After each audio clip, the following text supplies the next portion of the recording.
ain't got much to talk about right now.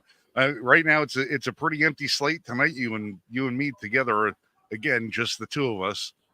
We can Okay. make it if we try. Oh, Just the two of absolutely. us, you and I.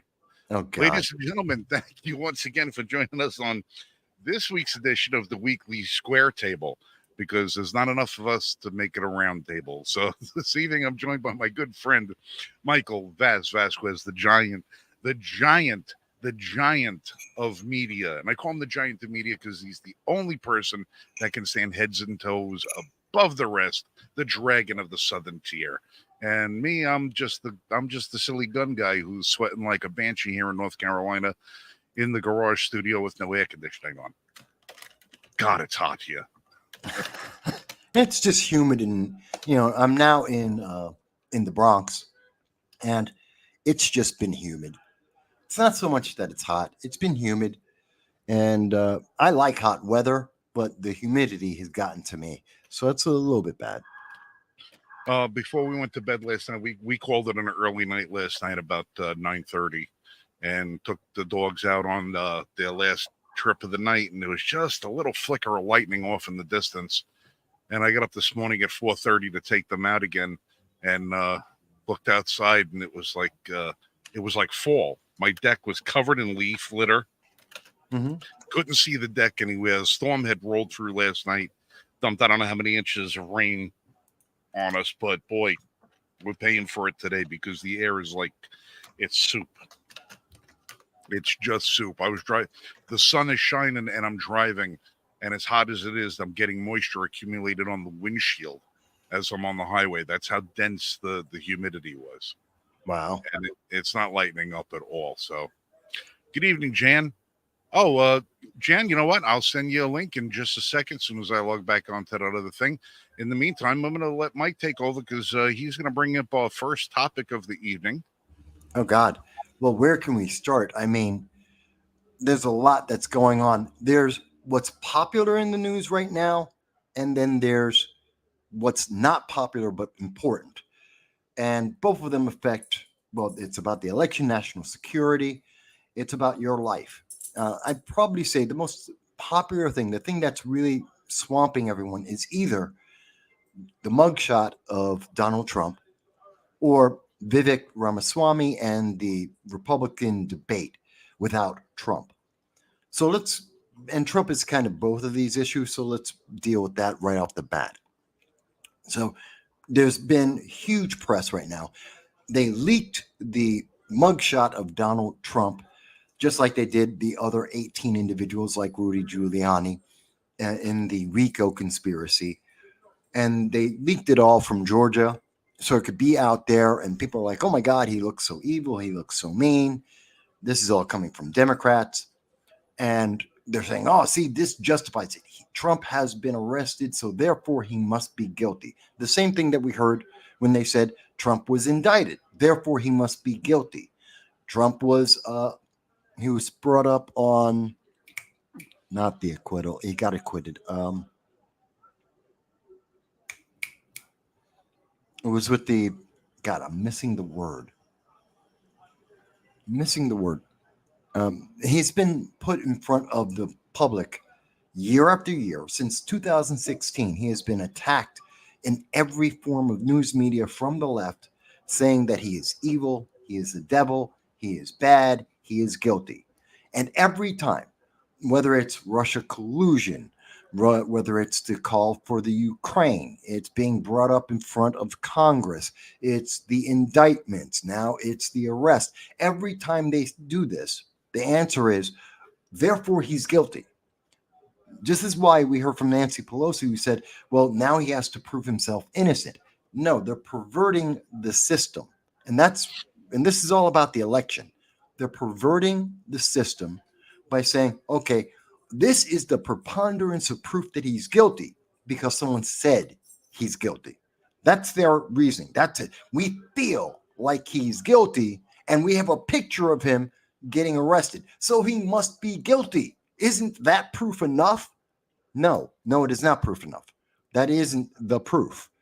And meanwhile, the news stories have gone on. You hear nothing about Hunter Biden and his sweetheart deal, or the fact that he has to go to court because of the crimes he has committed or alleged to have committed. He's going to trial. No one wants to talk about that. He's not automatically guilty. We're not hearing about Hillary Clinton and she destroyed the subpoenaed documents. That wasn't something that got her in front of jail. Should. She's not guilty. Joe Biden had secret documents for 40 years. That's not getting him. That's going to trial. He's not necessarily automatically guilty, but Trump is absolutely guilty because Trump derangement syndrome. He's been guilty since 2016. You just don't know it. And so, but the funny thing about that is that the reaction has been Trump has been gaining more supporters. He is increasing the amount of donations. He is increasing his popularity. The mugshot is being waved around. The very same mugshot is being waved around by many Republicans, many libertarians, many independents, and saying, great, this guy's serious. This is a good thing. It's actually backfired on the media because you can only demonize him so much without everyone saying this is obvious persecution because of politics, because of an election. This isn't the justice system. This is the election propaganda system. This is them fortifying. Remember Newsweek? Remember when Newsweek in 2020 came out after the election? Excuse me, it was 2021. And they came out and they had the entire article about how the tech industry, the social media industry, members of news media all worked together behind the scenes without telling the American people that they were fortifying the election. Well, that's what they're doing right now. They're fortifying the election by telling you that Trump must be guilty because he has a mugshot, which means nothing. But that's all Nick. Biden and Schumer both said that they admitted they're going to use every tool in their arsenal to make sure that he never makes it to the primaries. They're trying their best, but they telegraphed everything that they did. And the fact of the matter is, Lori and I were discussing this today at length. It seems that the closer we get and the higher his numbers go, the more things they're going to roll out against them because they can't get their vote machine together. They can't. They not only everything they did in the last election, they can't. Now they're under scrutiny. Now they're going to be under scrutiny, maybe not necessarily from the media, but from the voters themselves. The voters are going to cast their vote and they're going to hang around and they're going to watch and they're going to be videoed. They're going to be with their phones and their cameras and filming everything that happens this time around. There's going to be so many eyes on those ballot boxes and they're going to be, oh, that's the bill. Where's the back door? Let's watch the back door. Let's see who comes and goes. They're going to be watching everything. So the machine is going to be stifled. And because it's going to be hindered so much, their back is up against the wall. And when there's certain tricks they can't use, they're going to try everything else. And just the fact that this crap coming out of Washington from the Justice Department, forgive me if I'm not mistaken, but an impeachment trial is a trial, correct? Yes. And the charges brought at an impeachment trial are pretty much high crimes, misdemeanors. They are legal charges. Yes. So if somebody is acquitted of said charges at said time, how do you charge them again in a separate issue when that's double jeopardy? Because it's on federal level. So you couldn't charge him again in a federal court. So instead they charged him in a state court, and they didn't charge him with the same crime. They're charging him with RICO, a conspiracy to defraud the people. Oh no, that's what they're doing with Georgia. Yeah. Right. I'm talking about this other guy from the Justice Department, the special investigator, what he's doing. What necessarily did that investigation turn up that the impeachment hearings didn't? Nothing. That is going to bring up additional charges. And I mean, we've had leftist law professors look at that and say, there's nothing to this. Right. And well, So, this is like when Biden said that he's going to move forward with college loans, even though it was unconstitutional. How he's moved forward with several actions that he's put forward. It doesn't matter if it's legal. It's about shaping fortifying the election, shaping the emotions about the election, and trying to, it's not so much that they're trying to change people's opinion, because this has been the same thing they've been saying since 2016. And President Trump got 10 million more votes in 2020 than he did in 2016. It's not to change people's feelings. What they're trying to do is discourage people from going out to vote. This is about nullifying votes so people don't show up.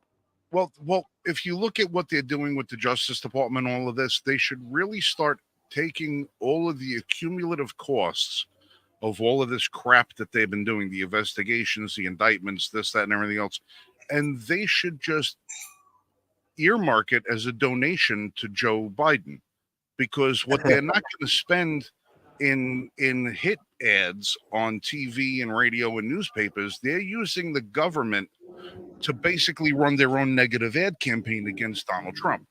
Yes, and have been.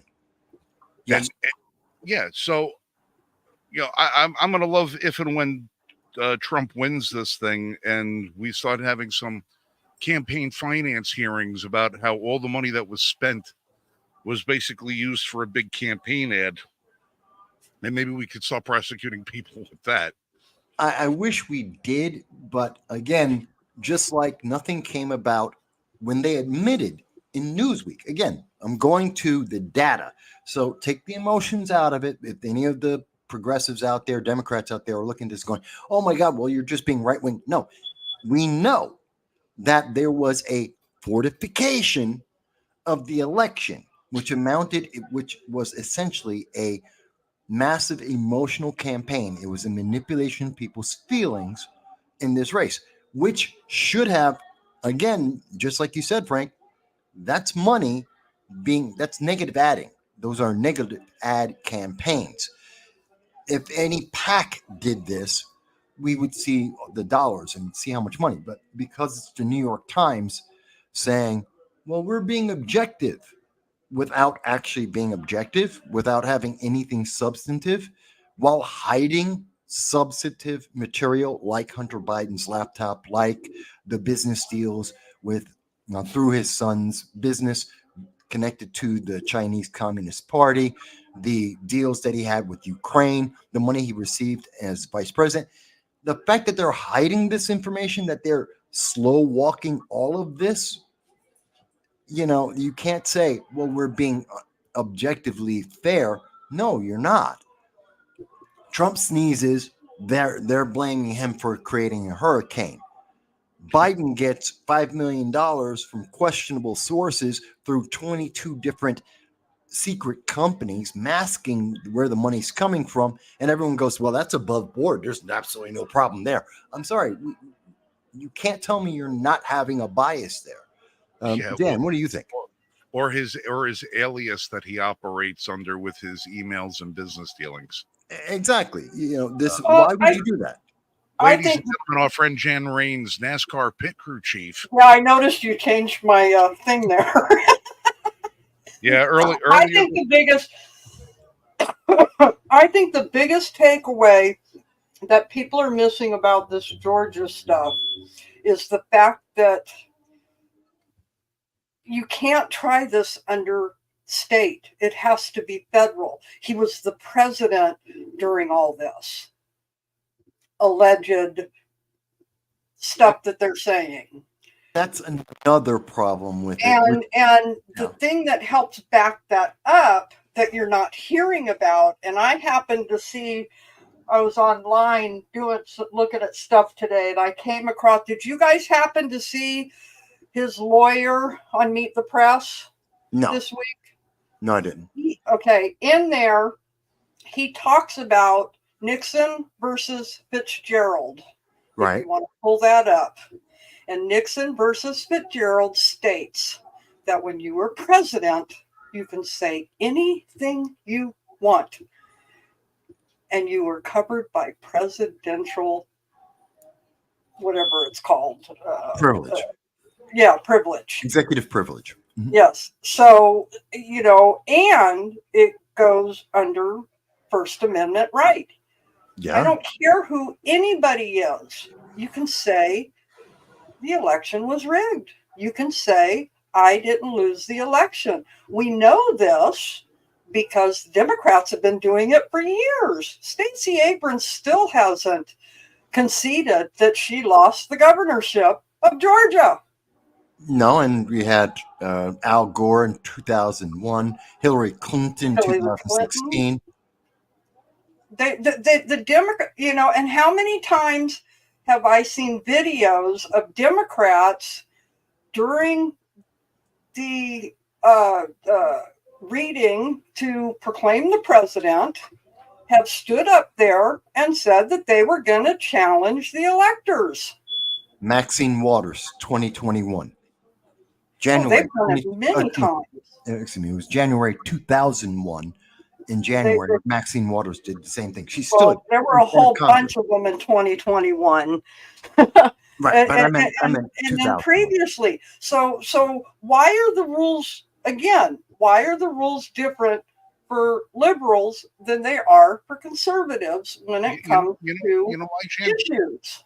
Because our conservative representatives are a bunch of pussies. Well, we know that. That's why our conservative representatives go up onto Capitol Hill, and they stand there with their poise and their posture, and they talk about how they're going to do politics a different way. They're going to be kinder and gentler than previous. Listen, if you're in a street fight and you're not picking up pieces of broken glass, and you're not gouging at eyeballs and going for throats, you're not fighting to win. And the Democrats have been fighting dirty for 100+ years, and Republicans stand there and do nothing. My hope on all this was, and I'm kind of upset with Trump for it. How many times throughout, from the time November election happened until January 6th, and even before that, did we hear Trump say, I've got the goods? I've got the goods. I know what's happening. Well, release to the public what's happening. Why has he not released all the info that he has? Show the corruption to the American people. Well, I think part of that is because it's circumstantial, and he had no smoking gun. He had things like in Michigan, the video, which everyone has been able to see. I covered it live at the time, where we were able to see the courtroom, the election room, the counting. When everyone was sent away, the entire room is cleared out because of a pipe that burst, a water main pipe that burst, and everyone was sent home except for 4 people. And they happened to be Democrats.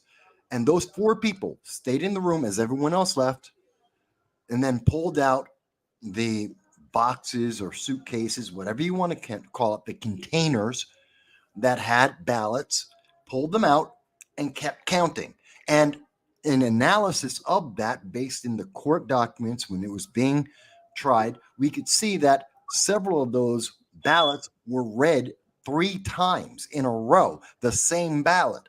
You can see it on the video. They ran the same ballot through 3 times, and that was never questioned. That was okay. No one questioned the circumstances. Why did they stay? Why did they continue to do a count when no one else was there? None of the supervisors were there. No one was there to watch the count like is required by law. So those irregularities, throw them out the window because it doesn't matter because Biden won. That's the answer that we got. That's the answer. You've got a bunch of those that are going on. I mean, Wisconsin just came out and said that there was,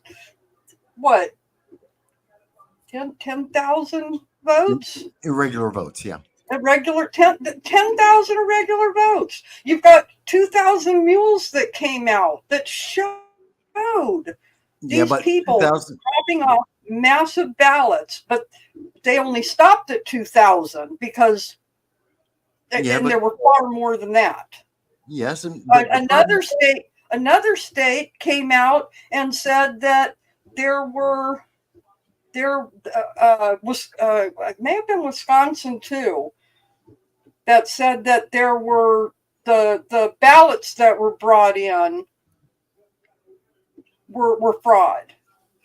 Depends on. There's a couple of states had some issues with regions where some of the ballot harvesting, which is legal in some states, were improperly done or questionable, and the source or the transmission. When you have a business that has been shut down, and there are 20 people voting from that address, that should tell you something's wrong, and that happened over several states. Yeah, and we had Illinois where you had Louder Crowder live, had the ballots in hand, went to several of the locations live, and they were empty lots. There was no building. It was an empty lot, but yet people lived there and voted with that as an address. New York State Citizen Audit has come out and shown there were about 50,000 votes of homeless people who had no address, which according to New York State regulation, that's not a valid vote. You don't have an address, you can't vote. And yet they did. But we're not supposed to question it. No, because the answer is the Democrats won. So that's, again, it comes back to why are we seeing Trump's mugshots shown everywhere, and why the illusion that is being made with it is the mugshot equals guilt. Accusation equals guilt. And Democrats, I'll give them this, they're consistent. Me Too was all about accusation equals guilt. Well, now they're just extending that to, well, the accusation and the mugshot must equal guilt. None of that means guilt, but that's what they want in people's mind so that they stop voting. And quite honestly, it's working. I had in my Sunday, I think it was my Sunday live stream, I had someone comment, they're just tired of hearing about Trump, and all the negativity, and they just want to avoid it all. They're not even interested in voting because they have no confidence anymore. Well, that's a victory for the Democrats. They did exactly what they were supposed to. That's another voter, and I guarantee you there are tens of thousands of them that are saying, I'm just so fed up with this. I'm so tired of this. I don't even want to vote because I don't trust my vote's going to be counted. That's tens of thousands of votes that no longer will exist. That means the margin of winning has increased. As an example, you're talking about 10,000 votes. You could change Pennsylvania with that. You could change Michigan with that. There's a couple of states that with 10,000 people just saying, I'm fed up, I'm not going to vote, changes the election. Well, and I think one of the things too, that you discussed it and we talked about it in chat a little bit during the debate when Pence came out and said he followed the Constitution on January 6th. You know, I thought it was really, and I've gotten into a couple of discussions since then with some people, that it really amazed me that the vice president, per the Constitution, has the right to throw back questionable electors back to the state legislature. Yes, and members of Congress. But they want you to believe, but the Democrats came out and said, oh no, he don't have that power. He don't have that power. And then right after January 6th, what did the Democrats do who controlled the House and the Senate? They changed what a vice president can do when questioning the electors during the count. Right, because he could do it in 2020, and once they gain power, you can't do it in the future. Well, that's the whole point. If you change the law, then it was lawful. It wasn't unlawful to say, hey, there are members of representatives of that state, elected officials of that state, who are saying to the government, we cannot certify 100% that elector, that ballot. We are unsure. And in the face of that, the answer should be that they're going to, well, let's find out. Let's get the credibility resolved. This is what happened in 2001. This is what happened in 2016, when Democrats were using that same argument to try and challenge the election. Now, to be fair, they failed in 2001. They failed in 2016. Republicans failed in 2020. That's fine. At least that part's consistent, but you can't say it's illegal after the fact because your opponents did it when it was legal when you did it. And they're counting on the fact that the public do not know the difference, that the public are not aware of what the Constitution actually says. So when Pence came out and said that, I thought it was, and I said it to you, Jan, I was saying it live because I was covering the debate. And it's like, well, you're mixing up the Constitution because that's not truly correct. The vice president does have that power. Members of Congress do have that power to challenge it. And it isn't a crime to say, hey, do you want to consider that? That's not a crime. But they're counting on the fact that people are too ignorant to know that. It's not so much the fact, I think, that they're counting on people because they think they're ignorant. In my opinion, it's, oh my God, how much of it is you have to fear this man. Oh, he started talking to North Korea. Oh, we're going to go into World War III. It's the fear tactic. If you vote for this man, he's going to ruin this nation. If Trump does this is going to happen, and it's going to be so devastating. Well, they beat it into the public now for what? 8 years? 7 years? 7 years. But remember, Jen, everything they said. If Trump wins, we're going to go to World War III. The economy's going to fall apart. Roe v. Wade is going to be overturned. Everything was going to be, the worst wave of evil was going to happen to America the day that Trump got in, which is why in 2016, within an hour of Trump winning, there were protests across America, organized protests arranged by the progressive movements across America. How interesting. But none of that happened. They promised us World War III. They promised us 5 times under the Trump administration that we were going to World War III with Russia, with China, with North Korea, with China again, and with Russia again. 5 times. Never happened. Told us that we were going to have more wars than ever before. We got 4 peace deals in the Middle East.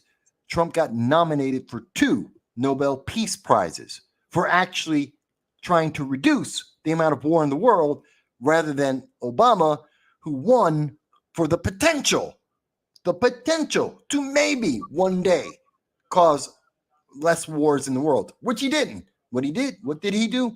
He actually increased the amount of civilian casualties by using drones to bomb American citizens on foreign soil.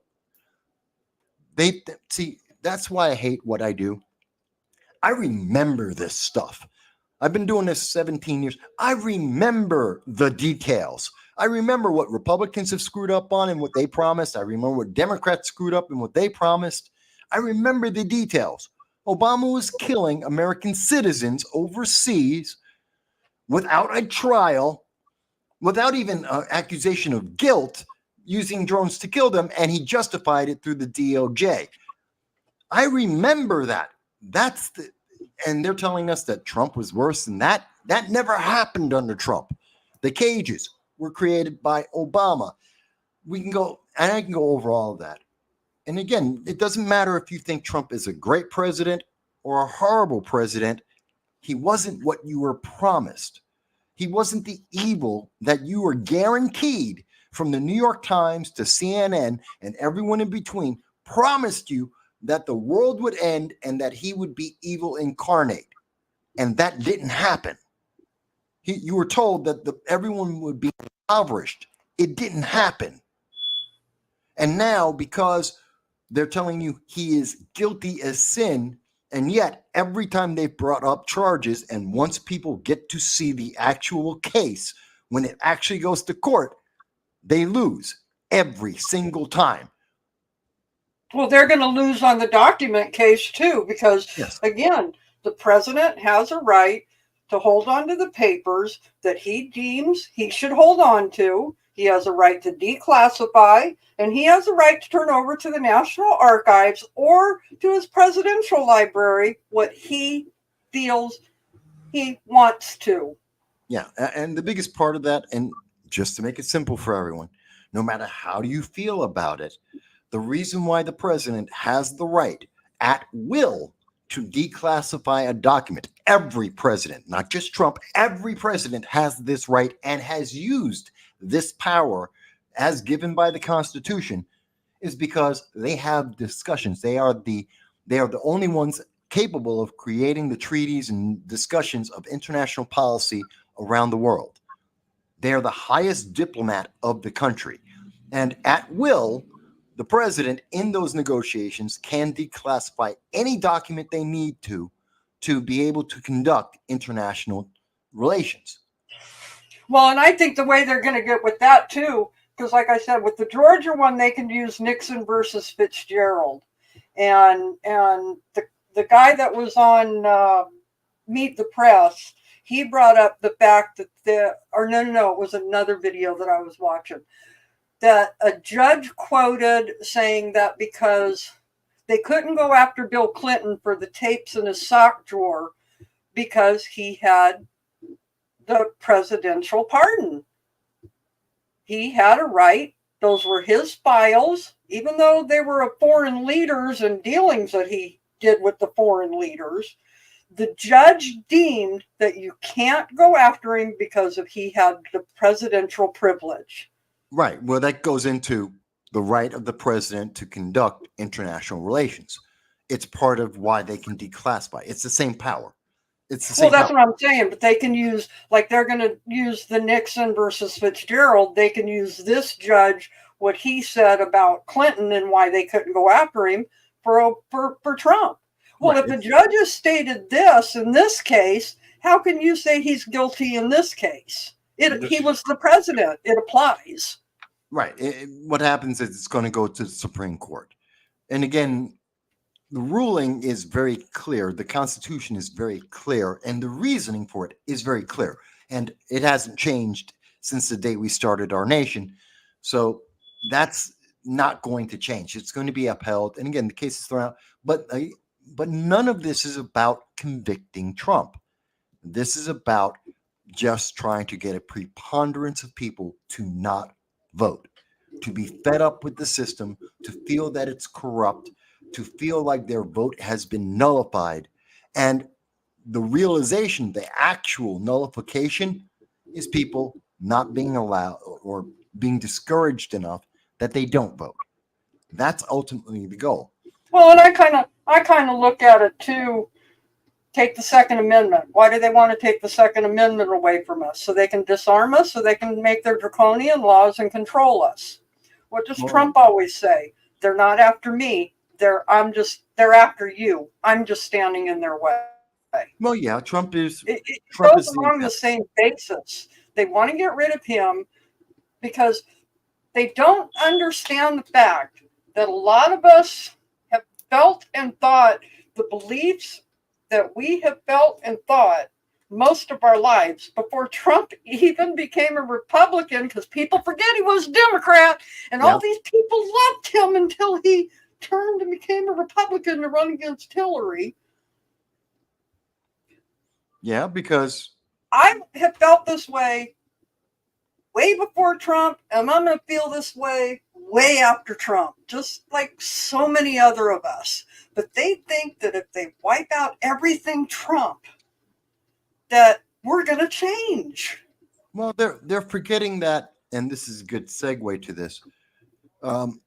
which brings us to the debates. It brings us to Tucker and Trump, which we see. So the Republican debate, which I have several problems with, we'll talk about that in a second. The 2024 Republican debate on Fox News got just under 13 million views, just under 13 million viewers.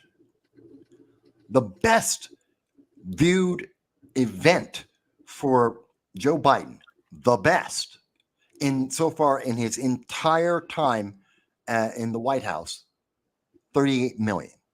That was his second State of the Union address. He has never done more than that. No one has watched him more than that one moment. Trump, depending on the source you're looking at, the count is somewhere between 150 million to 250 million people have seen his interview with Tucker Carlson alone. Forget every other event, forget everything else he's been doing for years now. His one interview, one-on-one, is somewhere 150 million, 250 million. He dwarfs a State of the Union address by Biden, Mr. 81 million votes, the most popular man, more popular than Obama, trusted in America. This is what they want you to believe. No one is watching Biden. Everyone is watching Trump. This is why they are terrified, because everything they have done has not taken away people's interest.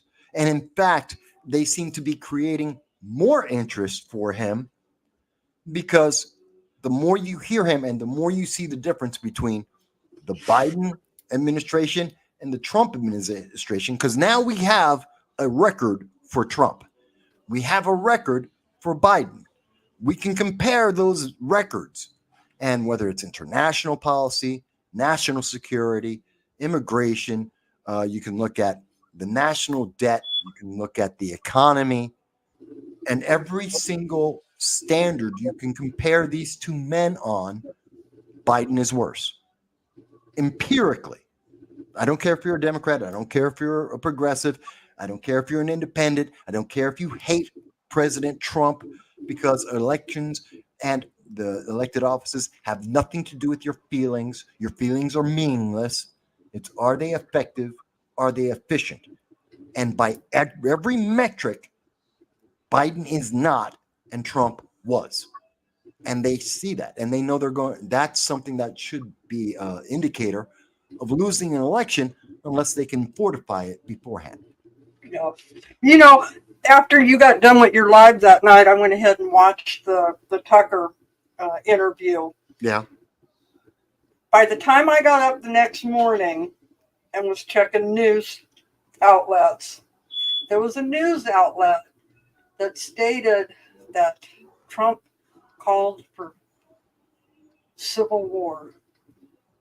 Yeah, they tried to take him out of context. Same thing with Vivek Ramaswamy. They're trying to say that he was also being incendiary with his statements. That's always going to happen.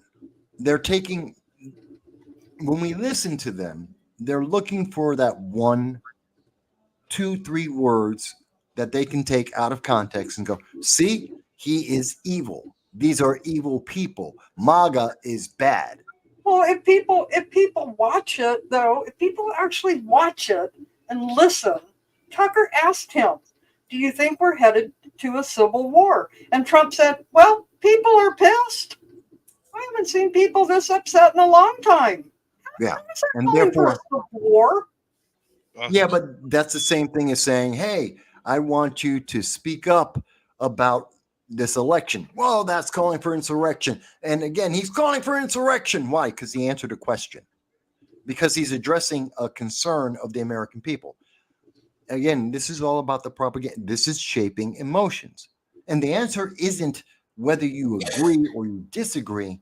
It's, are you fed up enough to not vote?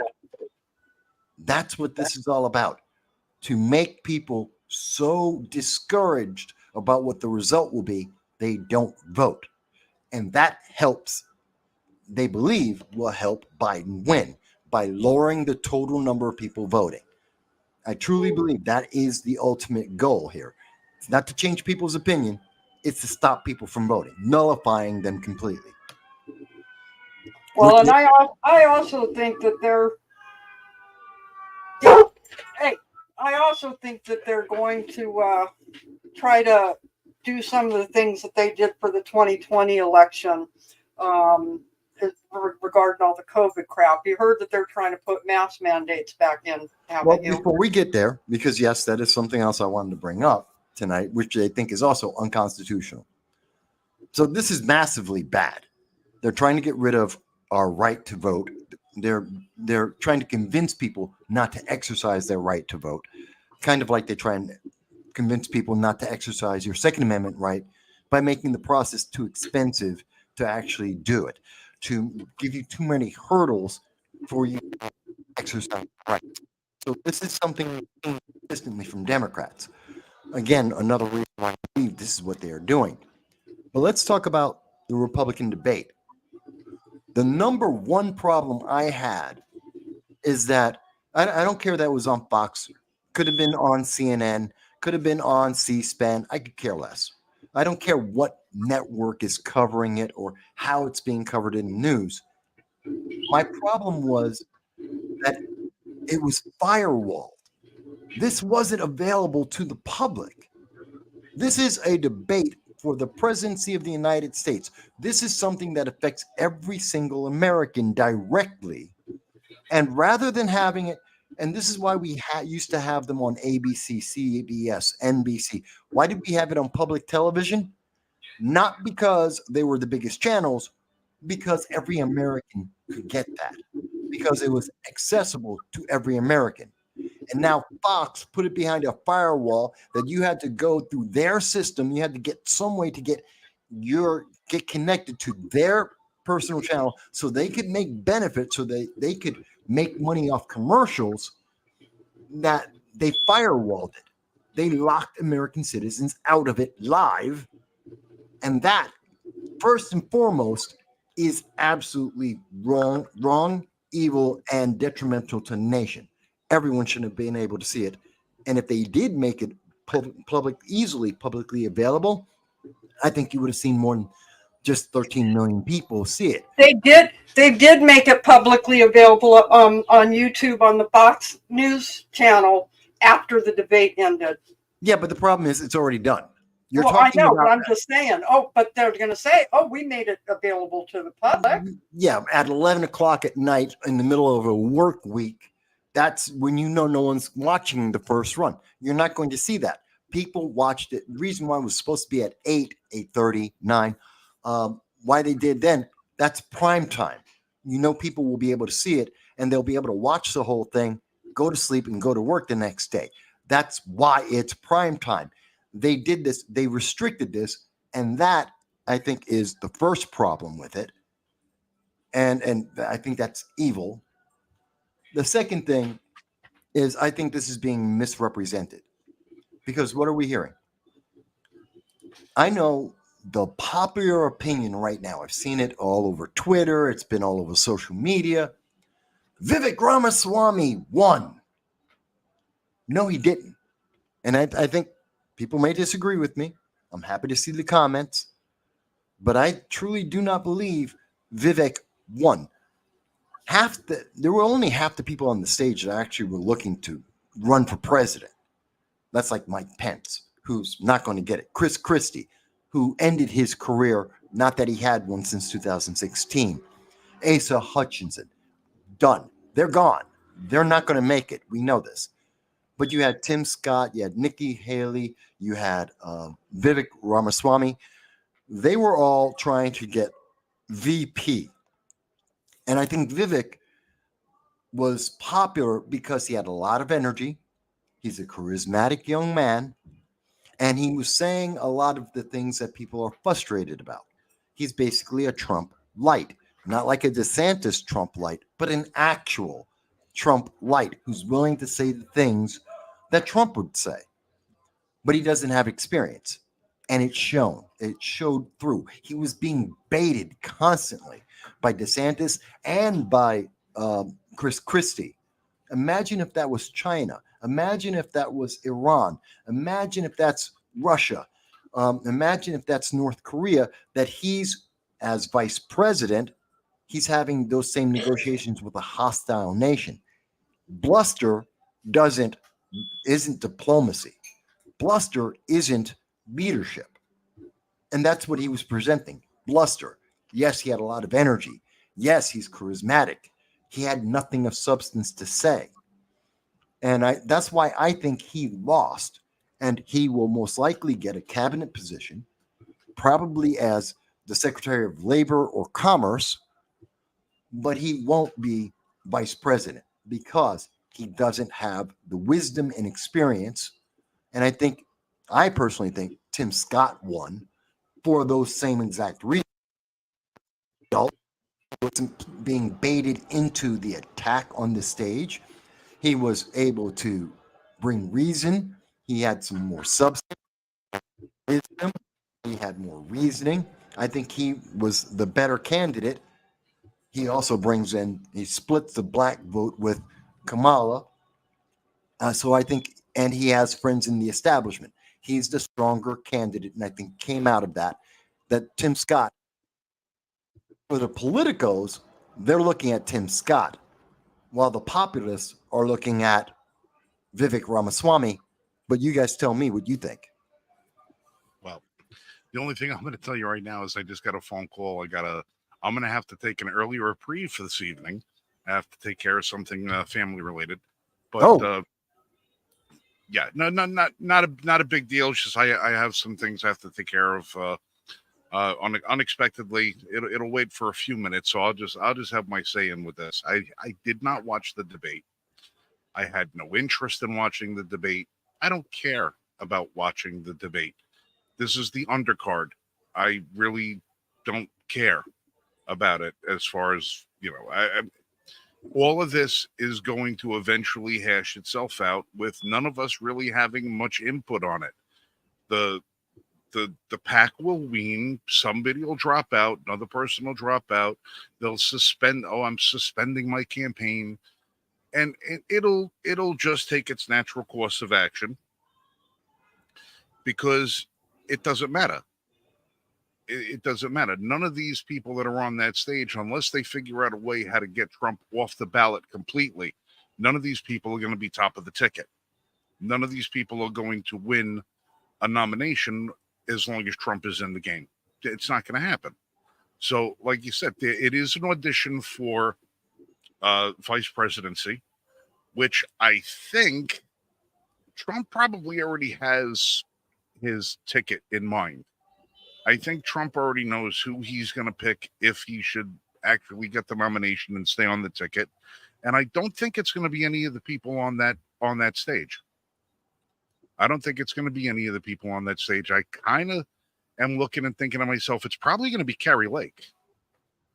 Carrie Lake is probably going to wind up being his second, because she suffered the same crap that he suffered, minus the indictments. But I'm sure that they'll probably indict Carrie Lake somewhere between here and there too. They'll probably try and figure out a way. As soon as her name floats to the top of the pile, somebody will come out and indict her for some reason. She'll have some unpaid parking tickets, so scofflaw, some bullshit will pop up. Now, of the ones that are on the stage, you're right in the regard of saying Tim Scott probably played his hand the best. Not necessarily because of his debate performance, but because if this is an audition for VP, it would have been between him and Salami over there, whatever his name is. I don't know Vivek Ramaswamy. Ramaswamy. All right, I look. I don't know the guy's name. I call everybody Ramaswamy. Yeah, ramen noodles. They got that guy over there.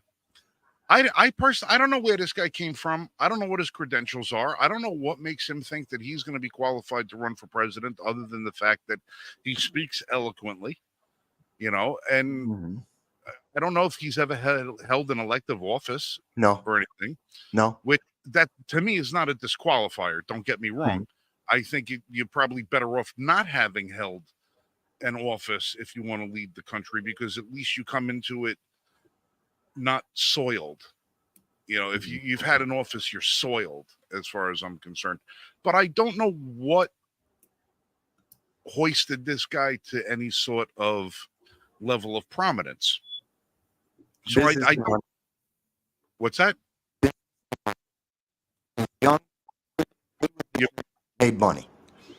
Well, whatever it is, your audio is breaking up just a little bit, Mike. Okay. But I think he committed the cardinal sin last week ahead of the debates. He punched his own ticket out of that seat. Whether he thinks he actually has an authentic chance of being the nomination, or he just doesn't want to be a VP pick, he called Trump a coward for not debating. He used that word. He's called Trump a coward. Now, as far as I'm concerned, Trump doesn't have to go to the debates. The guy's already got a record. He's got a track record. Everybody knows him. What is he going to say at the debate against people that have no chance of winning the nomination? There's a zero net gain for him in showing up to the debate. He's not going to get any sort of popularity points on this thing. Not when he's going to get a tenfold audience on Tucker Carlson's show when he's all by himself on Twitter. Just by himself, he got tenfold the audience. So there was no reason for him to show up at the debate anyway. But Ramaswamy, by calling him a coward, Trump doesn't forget things. So I'm kind of the mind of saying that if he was stupid enough to say that, he's not interested in being the VP, or he really wants to pick a fight with the guy. And in either event, I don't think that's a smart thing to do if you're going to be going up, for the presidency, and you're going to wind up picking a fight with arguably the most popular Republican in the last 50 years. I don't see that as being a good career move. Well, that's why I say he gets a cabinet position, commerce or labor. He won't make VP. Maybe he's not going to be he won't be a VP. But Tim Scott has always been spoken of Trump very favorably. Mm-hmm. He does bring a lot to the table, but he also brings a lot of questions to the table. And one of the questions that's going to be brought up about Tim Scott time and time and time again, and this is where the Democrats are going to show, no, everybody knows. They don't care about him being black because he's not black, because he didn't vote for Biden. Of course. So he can't be black.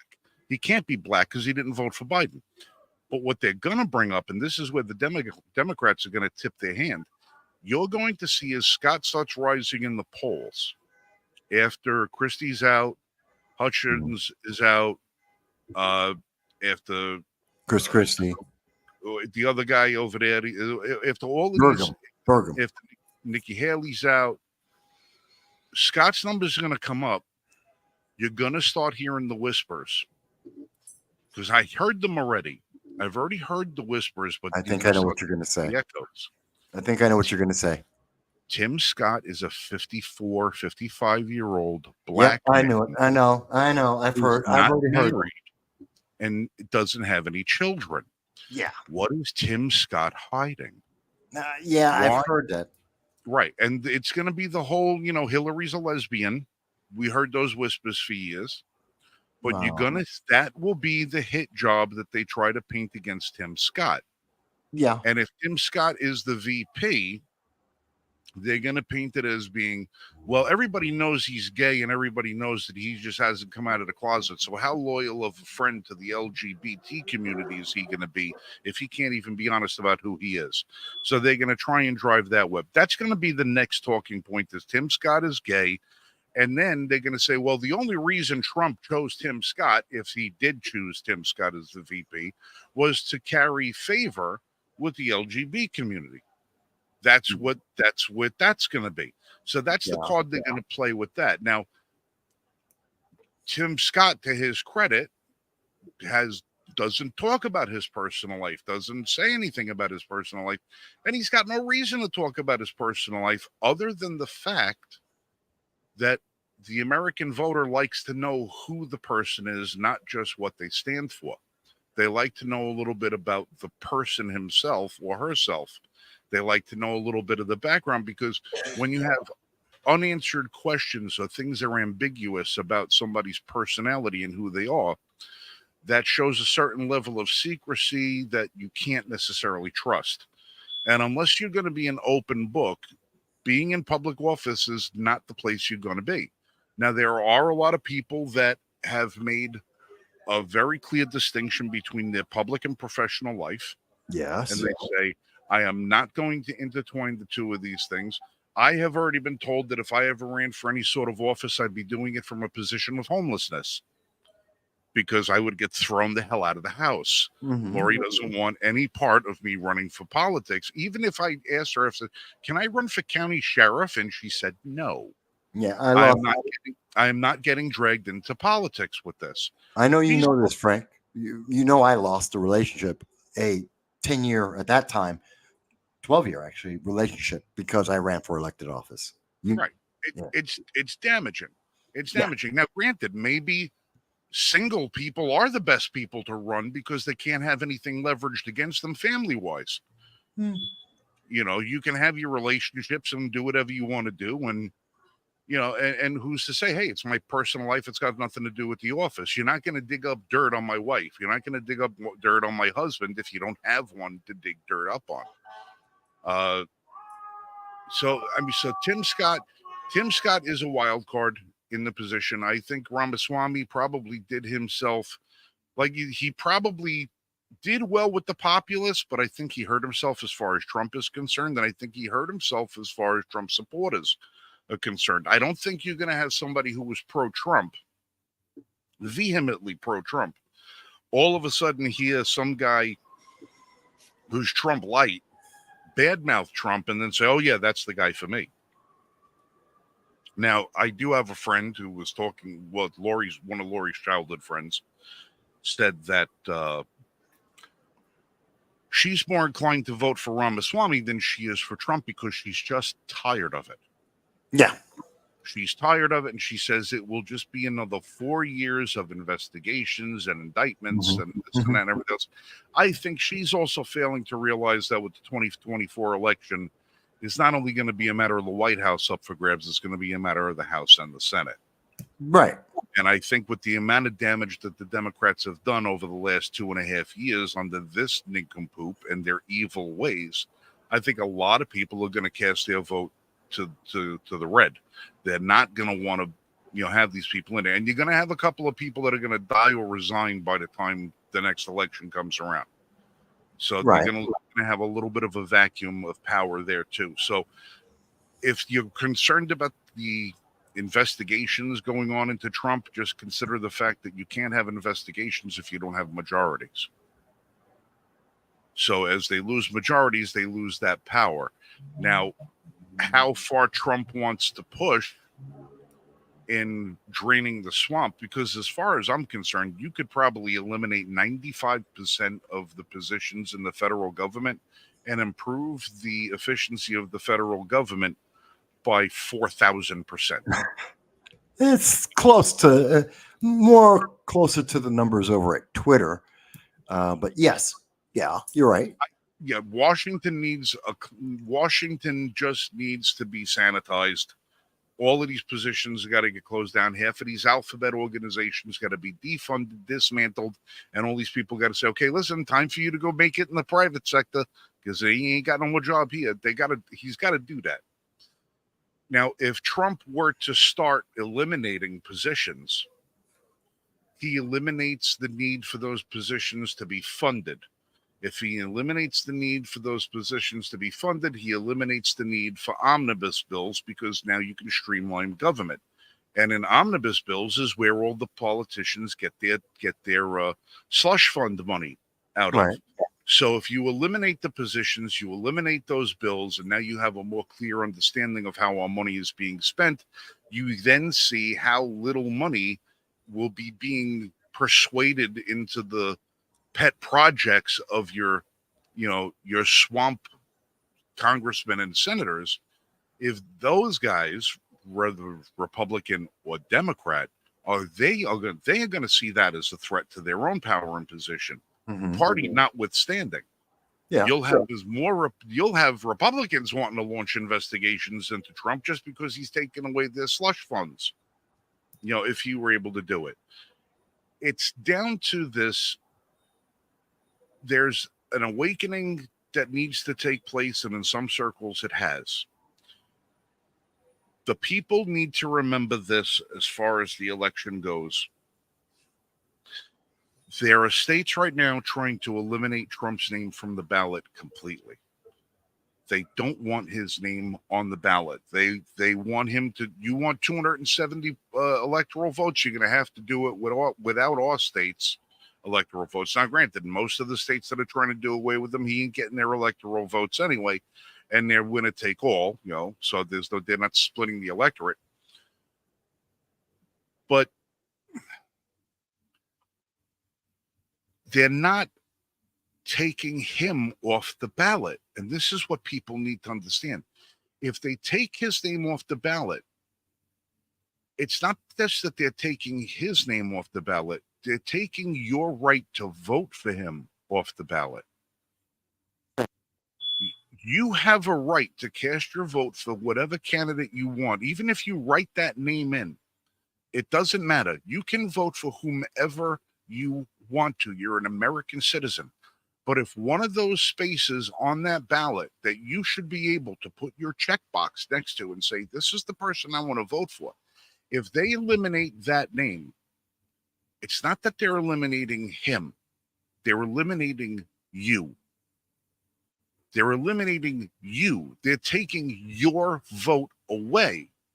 Even if you go and you cast a vote, they're still taking it away. They're taking away your choice to have whoever you want to represent you be the person you vote for. This is not about Donald Trump.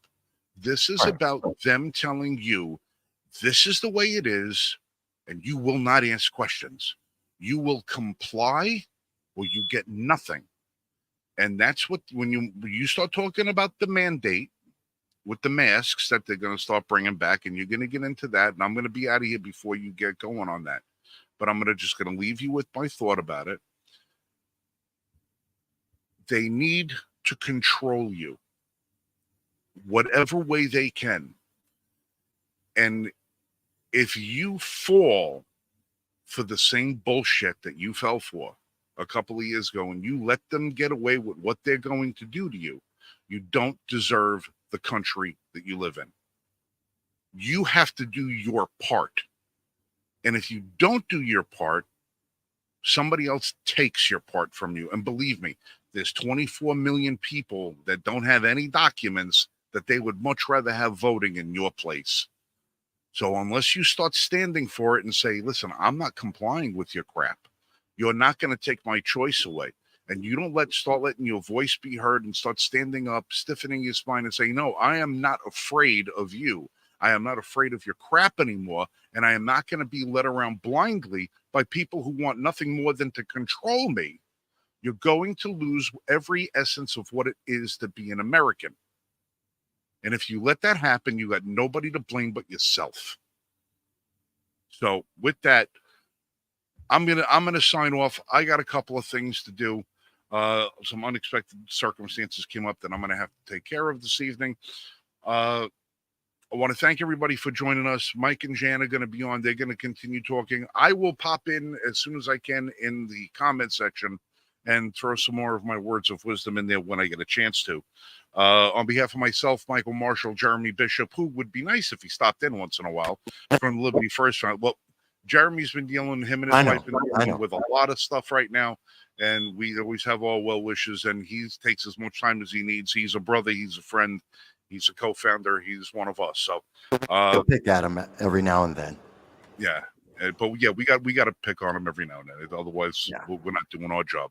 And I got a moth the size of a pterodactyl flying around in the studio right now. Well, geez, he's huge, huge.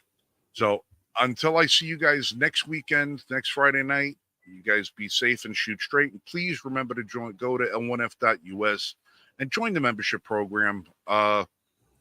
good news is today we just found we are going to go mid-October. Very special episode going to be broadcast live from Tennessee from the grand opening of the new world headquarters of Smith & Wesson. Sweet. I will be coming to you live from the grand opening of Smith & Wesson headquarters in Prophet, Tennessee, in October. And that's going to be a whole lot of fun. And we're going to see if we can't come back with a goodie bag as a giveaway for some lucky viewers and panelists. Very nice. Until then, we'll see you guys later. Be safe and shoot straight. Love you guys. Be safe. Jan, Michael, have a good night. We'll catch you guys later. And Mike, remember to sign off, end the broadcast when you're done. I'll try. All right. I'll catch you later. Right. It's not like you don't have any experience with this, right? I know. All right. I'll catch you later. All right. Good night. Good night. So, Jen, let me ask you. So, we've heard what Frank had to say about Vivek and the entire Republican debate, the whole situation on the election from that, which is very similar to some of the things I've already said, both live and today as well. But let me start with, do you agree with the general consensus that I put out that Vivek is the one that everyone says won? Did he actually win? And then from there, would you also say that this is being used, the entire debate is being used as a means to try and nullify people's voices? What do you think? Well, first off, how I was going to start my comment was I wasn't going to watch the debate. I was going to go right to the Tucker Trump. And then I got a notification that said that you were live. Very few people got that, by the way. Yeah. Almost no one got that. And so I decided to see what it was. And that's when I came on and I said, hey, are you covering the debate? And you said, yeah, if I could find it. Yeah. So I chose to stick with you. Which I appreciate it. Because I do, I was taught growing up, you listen to other people's opinions, you listen to other people's views, and then you make your own decisions based on your opinions and views. Because sometimes what somebody else says can take an idea that you have and enhance it, or can take a view that you have and shed light on it. So, I stuck with you that night and watched the debate, unfortunately through somebody else's feed. Well, I tried not to step on his voice or his viewers. Well, I think you did a really good job. My biggest takeaway from that night was the fact that here we go again. I don't care if it's a Republican doing a debate or if it's a Democrats doing the debate. I don't want to tune in and listen to people shouting over each other, personal attacks on each other. Yeah, there was a lot of that. Dodging the question. Well, I'm going to ask you this question, and then you're going to go tell me how your relationship with God and how you ended up doing this for this person and that, but you didn't answer the question. I want to know when I tune in why you're the best person for the job. What are you going to bring to this job that's going to tell me that you're going to fight for me and you're going to look out for my rights? You didn't hear none of that. No, almost they couldn't even, when the question was, will you defund the Department of Education? We heard lots of people talking around that. Oh, there's so many problems with the government. We have too much spending. I'm going to be the one to bring in the spending, and we're going to have tax cuts. What did the one guy say? Well, when I probably Christie, when I was in charge, I made them look like fools. And this, well, you didn't do anything. Yeah, he's talking about how he made the New Jersey Education Teachers Union look bad but he left out, well, that didn't change their political power. It didn't change their impact in New Jersey. Who cares if they look bad? They still could pass everything they wanted to pass. It was useless. I think the only person who answered a question honestly and answered the question was Nikki Haley when she was asked about the men and women's sports. That was a good question.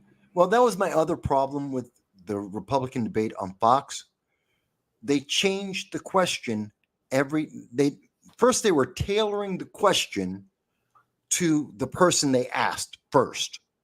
And no more than about 2 people would be able to answer that specific question, and then they would change the question to the third person. Yeah, that bugged me too, because normally in the past each person gets to answer the question.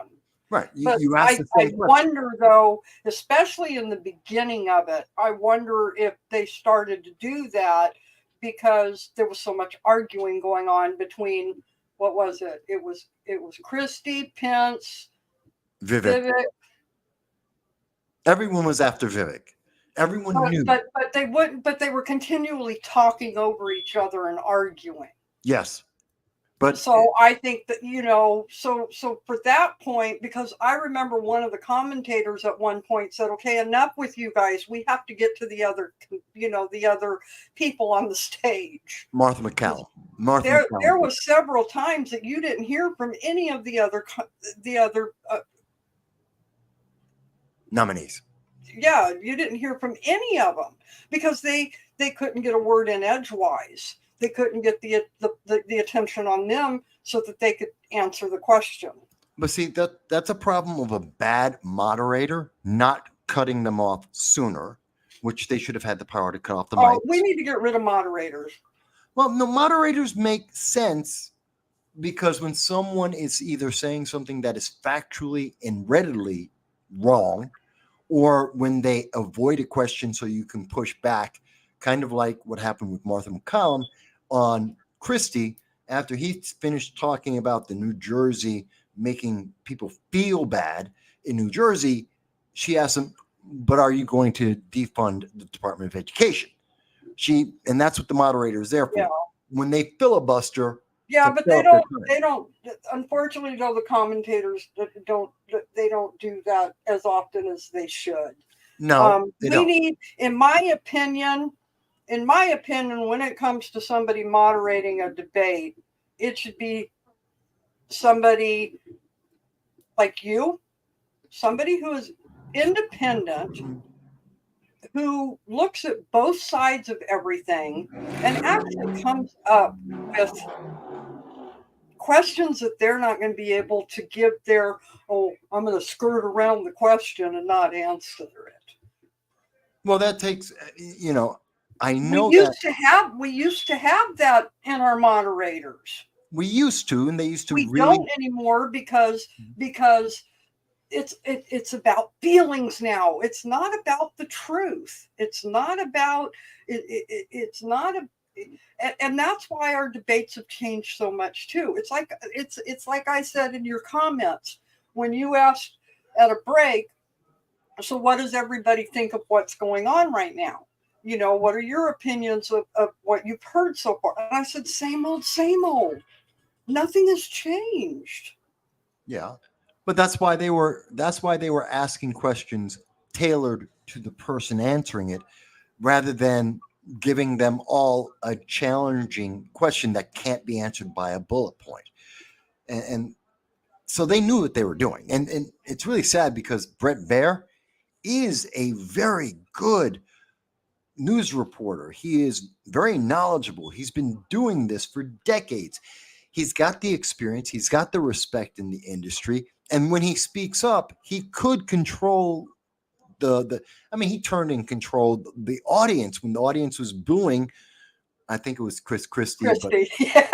That was hilarious. And it was so bad that for people who didn't watch the debate, he had to literally stop the debate, turn to the audience, and admonish them because Christie couldn't answer the question that no one liked the answer to.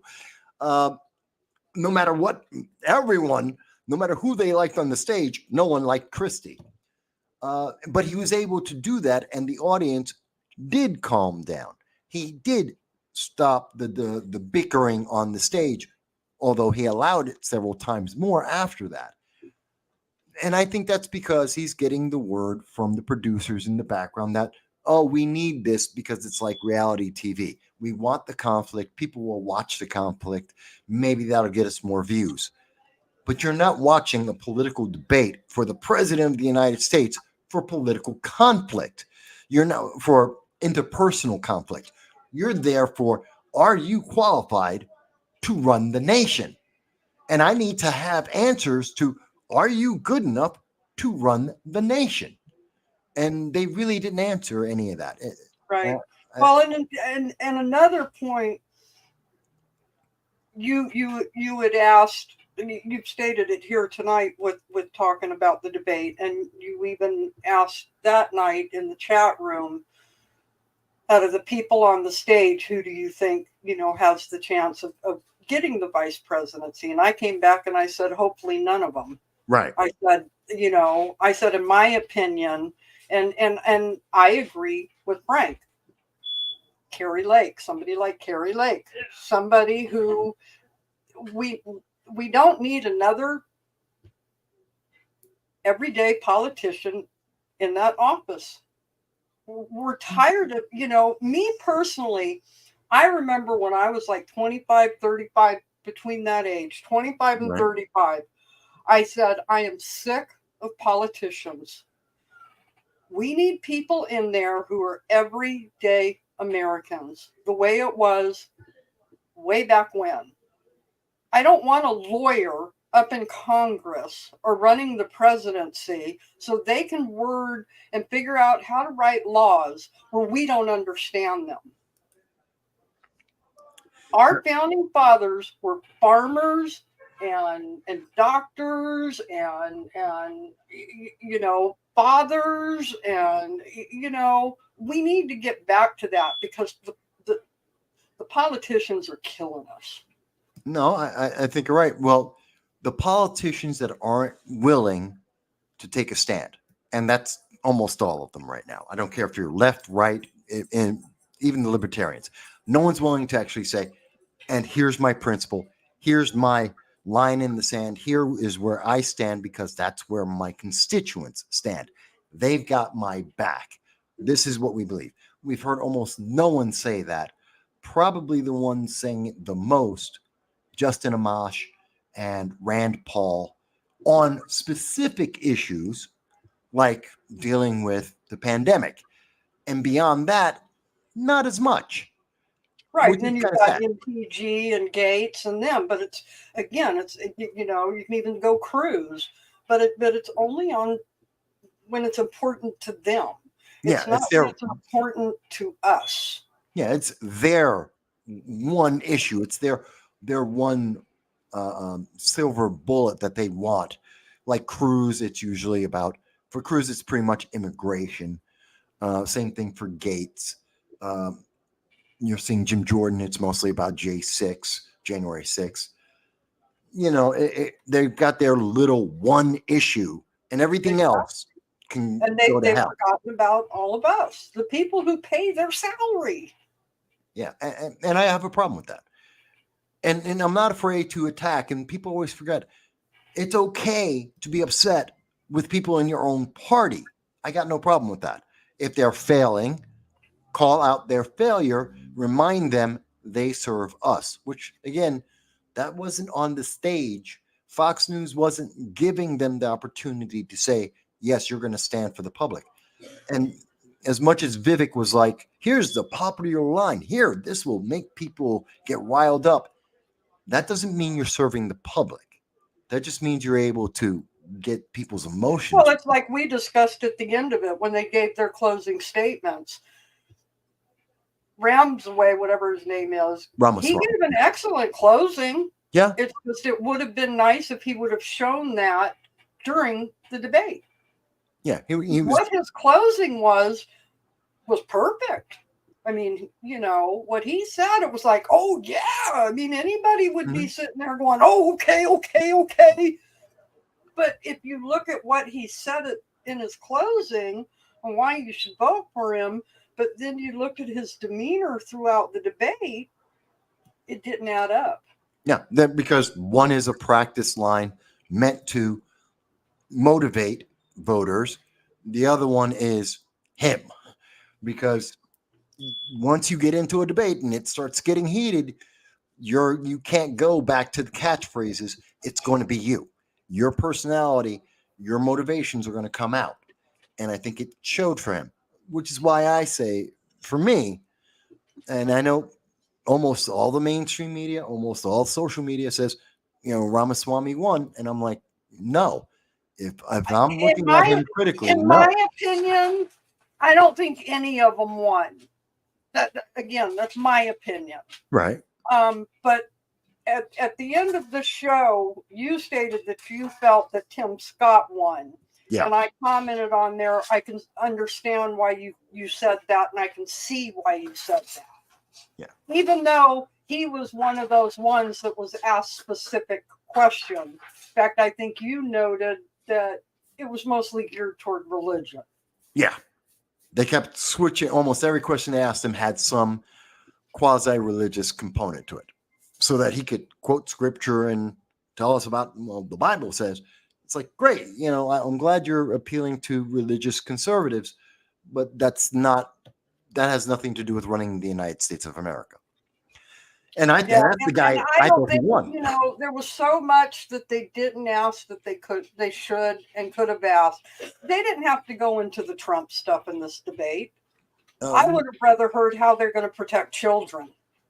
Well, they couldn't help but not. I mean, Asa Hutchinson, Chris Christie, Mike Pence, their campaigns depend on demonizing Trump. So they had to have it in there. And Fox News would have been criticized for not including it by the other mainstream media. So they always had to do it, but it was meaningless. But I do believe that you're going to see next week, and I published my predictions.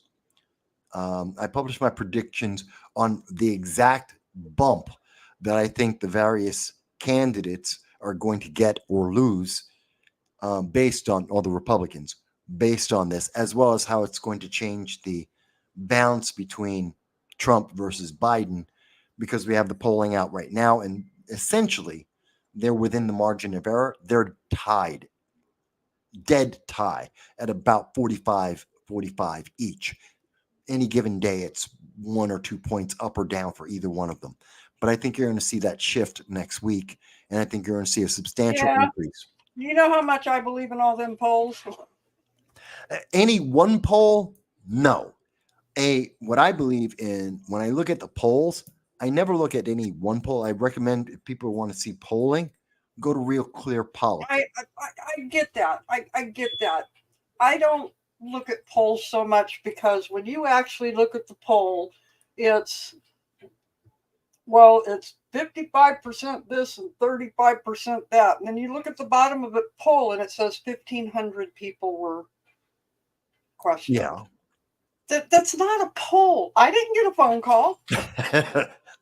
Hey, it's 1,500 out of 161 million voters. Well, that's what I'm saying. You can't, plus, especially, well, it don't matter if it's a Republican poll or a Democrat poll, but it's more so because of the way the Democrats are trying to focus you on how everything is so bad with the GOP and everything.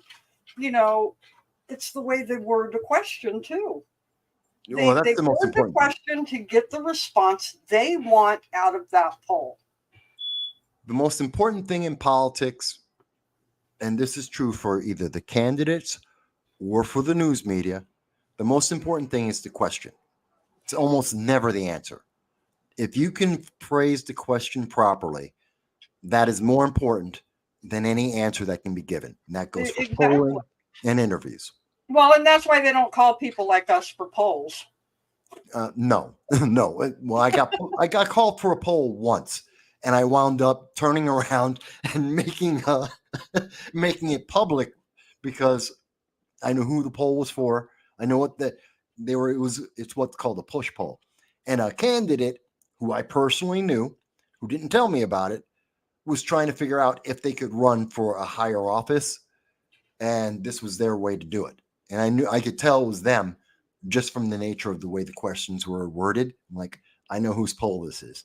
I know who's looking for the numbers. So well, that's why I say I don't, you open up a news article and it's, well, the poll says that this many people look at this happening and this many people look at, we told you it's bad. You can't vote this way. You can't look at this way. And I just laugh. It's like, I don't believe you. It's not what my eyes show me. Well, speaking of polls, and you're going to see them coming out again because the pandemic is back. Yep. Because of the new variant. No, it's forget about the fact that we're entering into the cold season, the flu season, which starts in about a week. So it has nothing to do with the change of weather as we're getting closer and closer to fall. It has nothing to do with the fact that we have a flu season that starts pretty much about this time frame at the earliest, when kids go back to school, when remarkably kids go back to school, they get around other kids, and all of a sudden, all their colds come back home. What a shock that flus usually start right when kids go back to school, when kids go to college. What an amazing thing. And now they're saying the pandemic is coming back because of another variant that also doesn't have a higher mortality rate. That isn't the case. And they're saying, and the thing that gets me is, though, they're saying, so therefore, we have to go back to wearing masks. Did they forget that in 2021, 2022, there were at least a dozen that I know of, at least a dozen peer-reviewed studies, including UCLA and the WHO, World Health Organization, that came out with studies telling you that 1 mask, 2 masks, 3 masks doesn't matter. It's insignificant. It does nothing for you. It doesn't matter if you have. The CDC just recently came out with one that said that you can get more infection from wearing a mask because the way what the mask is made of. Yeah, trapping your own infectious. Fauci people seem to forget, and we brought this up during the pandemic. Fauci wrote a paper about the Spanish flu and how masks killed more people than the Spanish flu. Yeah. And now it's coming back. The mandates are coming back. And that's the worst part. The mandates. Well, the scariest thing about that, even more so, is if they get these idiots out there that start believing in this crap and start wearing their masks, you don't think they're going to put another lockdown on us? Well, now we got to say, just out of fairness and because of the the fact checkers that are out there, they're going to try and censor us on this. We can say there is nothing out there that says that there's going to be a national mandate for face masks. There's nothing out there at this moment that says that there is going to be a national lockdown. There is no data and there is no evidence of that. But there is conversation, not just on the right. We have seen companies that have mandated and told their employees that they have to wear masks again. We have heard that there are elements of the governments that are debating and discussing bringing back mask mandates, including New York State. And mandates are not laws. They're not laws. And it is only logical that if they're bringing back one element of what hurt this nation and shut this nation down in 2020, well, then we should consider the other part that helped destroy this nation, that helped shut down this nation, which are the lockdowns. So if the censors don't like that, screw you. It's the First Amendment. We can speculate about things. It's called human nature. And I'm afraid. I do see them bringing back the mandates because it's easy, because people are scared, because there's a bunch of people, mostly on the left. If you're not immunocompromised, then and you're wearing a mask, you're probably a Democrat, most likely a progressive. That's what the numbers tend to be. I look at it this way. They told everybody to get a shot that they knew wouldn't work. Everybody got the shot. Guess what? Yeah. It didn't work. Not if we're You're talking about a virus Yeah. that has a 98.9% chance of survival. Yes. The flu is a virus. They've never Yes. gotten rid of the flu. Nope. Viruses are you don't get rid of viruses. You can't do anything about a virus. They never go away. They mutate. They mutate and change. They're acting like, and then every time you turn around, there's a new variant.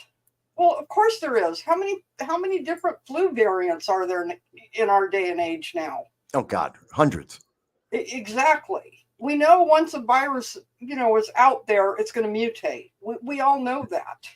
Yeah, that's the science. Again, like they always say, the science. Well, the science says the masks don't work and viruses mutate. Always. You will never get rid of them. That's just reality. Exactly. So again, they started out telling you, well, if you get this shot and you wear your mask, we'll stop the spread. Which was factually not true. And we know that today. Stop the spread. And most of the people who got the shots, guess what? Came down with COVID. Yeah. We're what? 3-4 years into this now? Don't you think that it's probably hit everybody's immune system at this point? So why do we have to wear masks? Fear. I believe the main reason it has nothing to do with fear. It has to do with control. Well, fear is an element of control. If I am afraid and someone tells me, do this and you'll be okay, we promise you safety, then that's the element of control. They're controlling you through the fear. And that's what I think we're seeing here. This is an element of control. And I honestly think this is, they're using it as a ploy because it's going to be a build-up for next year during election year. Yes. The same thing they did for 2020. Part of the fortifying of elections. You got to have all the mail-in ballots again. Yeah, well, this is part of most of that was illegal anyway because legislators in states didn't pass that. It is questionable. We have to, again, censors. It has been questioned in courts, and in most court cases that I am aware of, those last-minute legislation changes have all been reversed. Almost all the regulations that were instituted for 2020 have been reversed in almost every single state because they were unconstitutionally imposed on the public. That's just a fact. We've seen that in Michigan. We've seen that in Wisconsin. We've seen that in Pennsylvania. We've seen that in New Jersey. Censors don't like it. They don't have to. The court cases have been heard. What's to stop them from implementing them again? They probably will. That's what I'm saying. It's an election year. We now know, the Democrats have shown their hands. Mm-hmm. And those that are Republicans, that are rhinos, and those that want the control too. We're going to see this every election now. COVID's going to come up. It won't be COVID all the time. Reason they're going to, suppress the people because you can't have them out there talking. And part of it is they don't want us talking. They don't want you out there talking. No, they absolutely don't want us to have this conversation. And they can silence people because, again, they'll bring back, well, you can't dispute the science. Well, I'm quoting the science. UCLA said it doesn't work. That's the science. Oh, well, don't worry about that science. That science doesn't count. Exactly. Why doesn't it count? When we have institutions, including, as you mentioned, the CDC, the WHO, we have institutions like UCLA. When we have credible international institutions that are saying this doesn't work, why is that science not important versus your feeling about something that isn't science that you're trying to make me do? which is not legal. Mandates are not, as you said, and is very true. Mandates are not law. That is the demand of government, but that's not an obligation of the Well, public. and I think one of the things about this whole thing that upset me the whole time too was, and some people laugh, but we had a Nuremberg Code for a reason. The Nuremberg Code states that you can't do experiments on people without their consent. Well, what did the mandate do? The mandate mandated that you take the shot whether you wanted to or not, because you couldn't keep your job, you couldn't go visit your sick relative in the hospital, you couldn't go to school, you couldn't this. Well, and we know that it was an experimental drug. They told us that it was an experiment on the people. People had to sign a document admitting when you got the shot, you had to sign and waive your rights because you were taking an experimental drug that would have some side effect. No one knew what it was.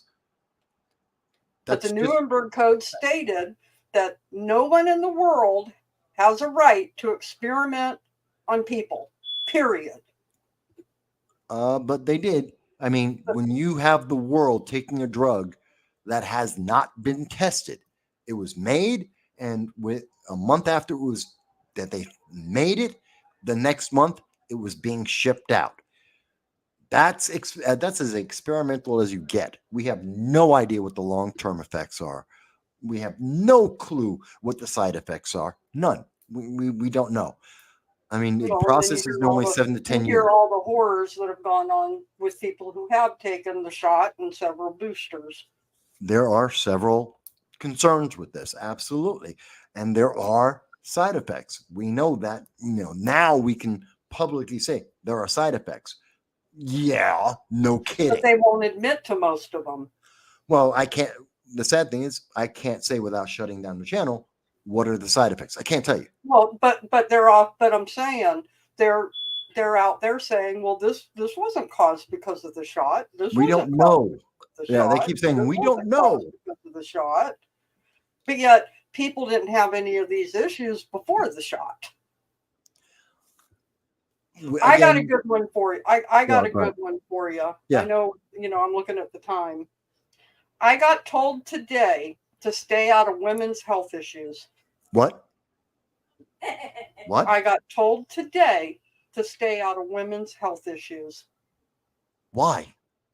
Because I have short hair and somebody probably thought I was a man in my profile picture. That's like when people don't look at my profile picture, like on Twitter, and I don't have a picture of my face, and they assume I'm white, which is always funny to me. It's like, yep, I got told. Apparently, West Virginia AG won a case, right here, that they can regulate this abortion pill. Okay, and somebody from California commented on it, or no, I commented on it. Right. What we talked about a couple of weeks ago, and I said my opinion of, abortion is used as a birth control. Right. Our society needs to take responsibility and stand up and use birth control. Yeah.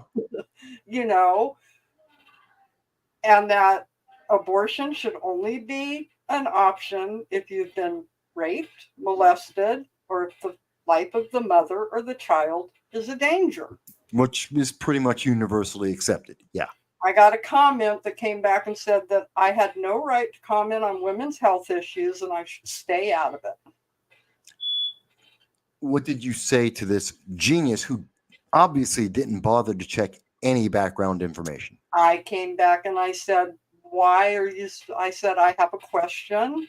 Why do I have to stay out of women's health issues? You don't know my story. You don't know my background.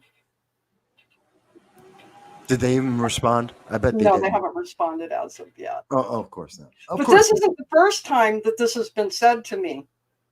Well, when I've commented on something that has to do with women's health rights.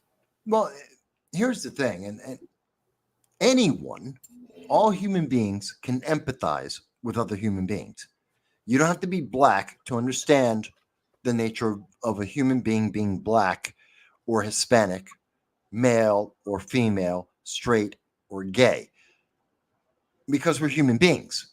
We can understand that someone had a life, a good life, a bad life. I don't need to be an alcoholic to understand alcoholism. I don't have to be a drug addict to understand drug addiction, because we're human beings.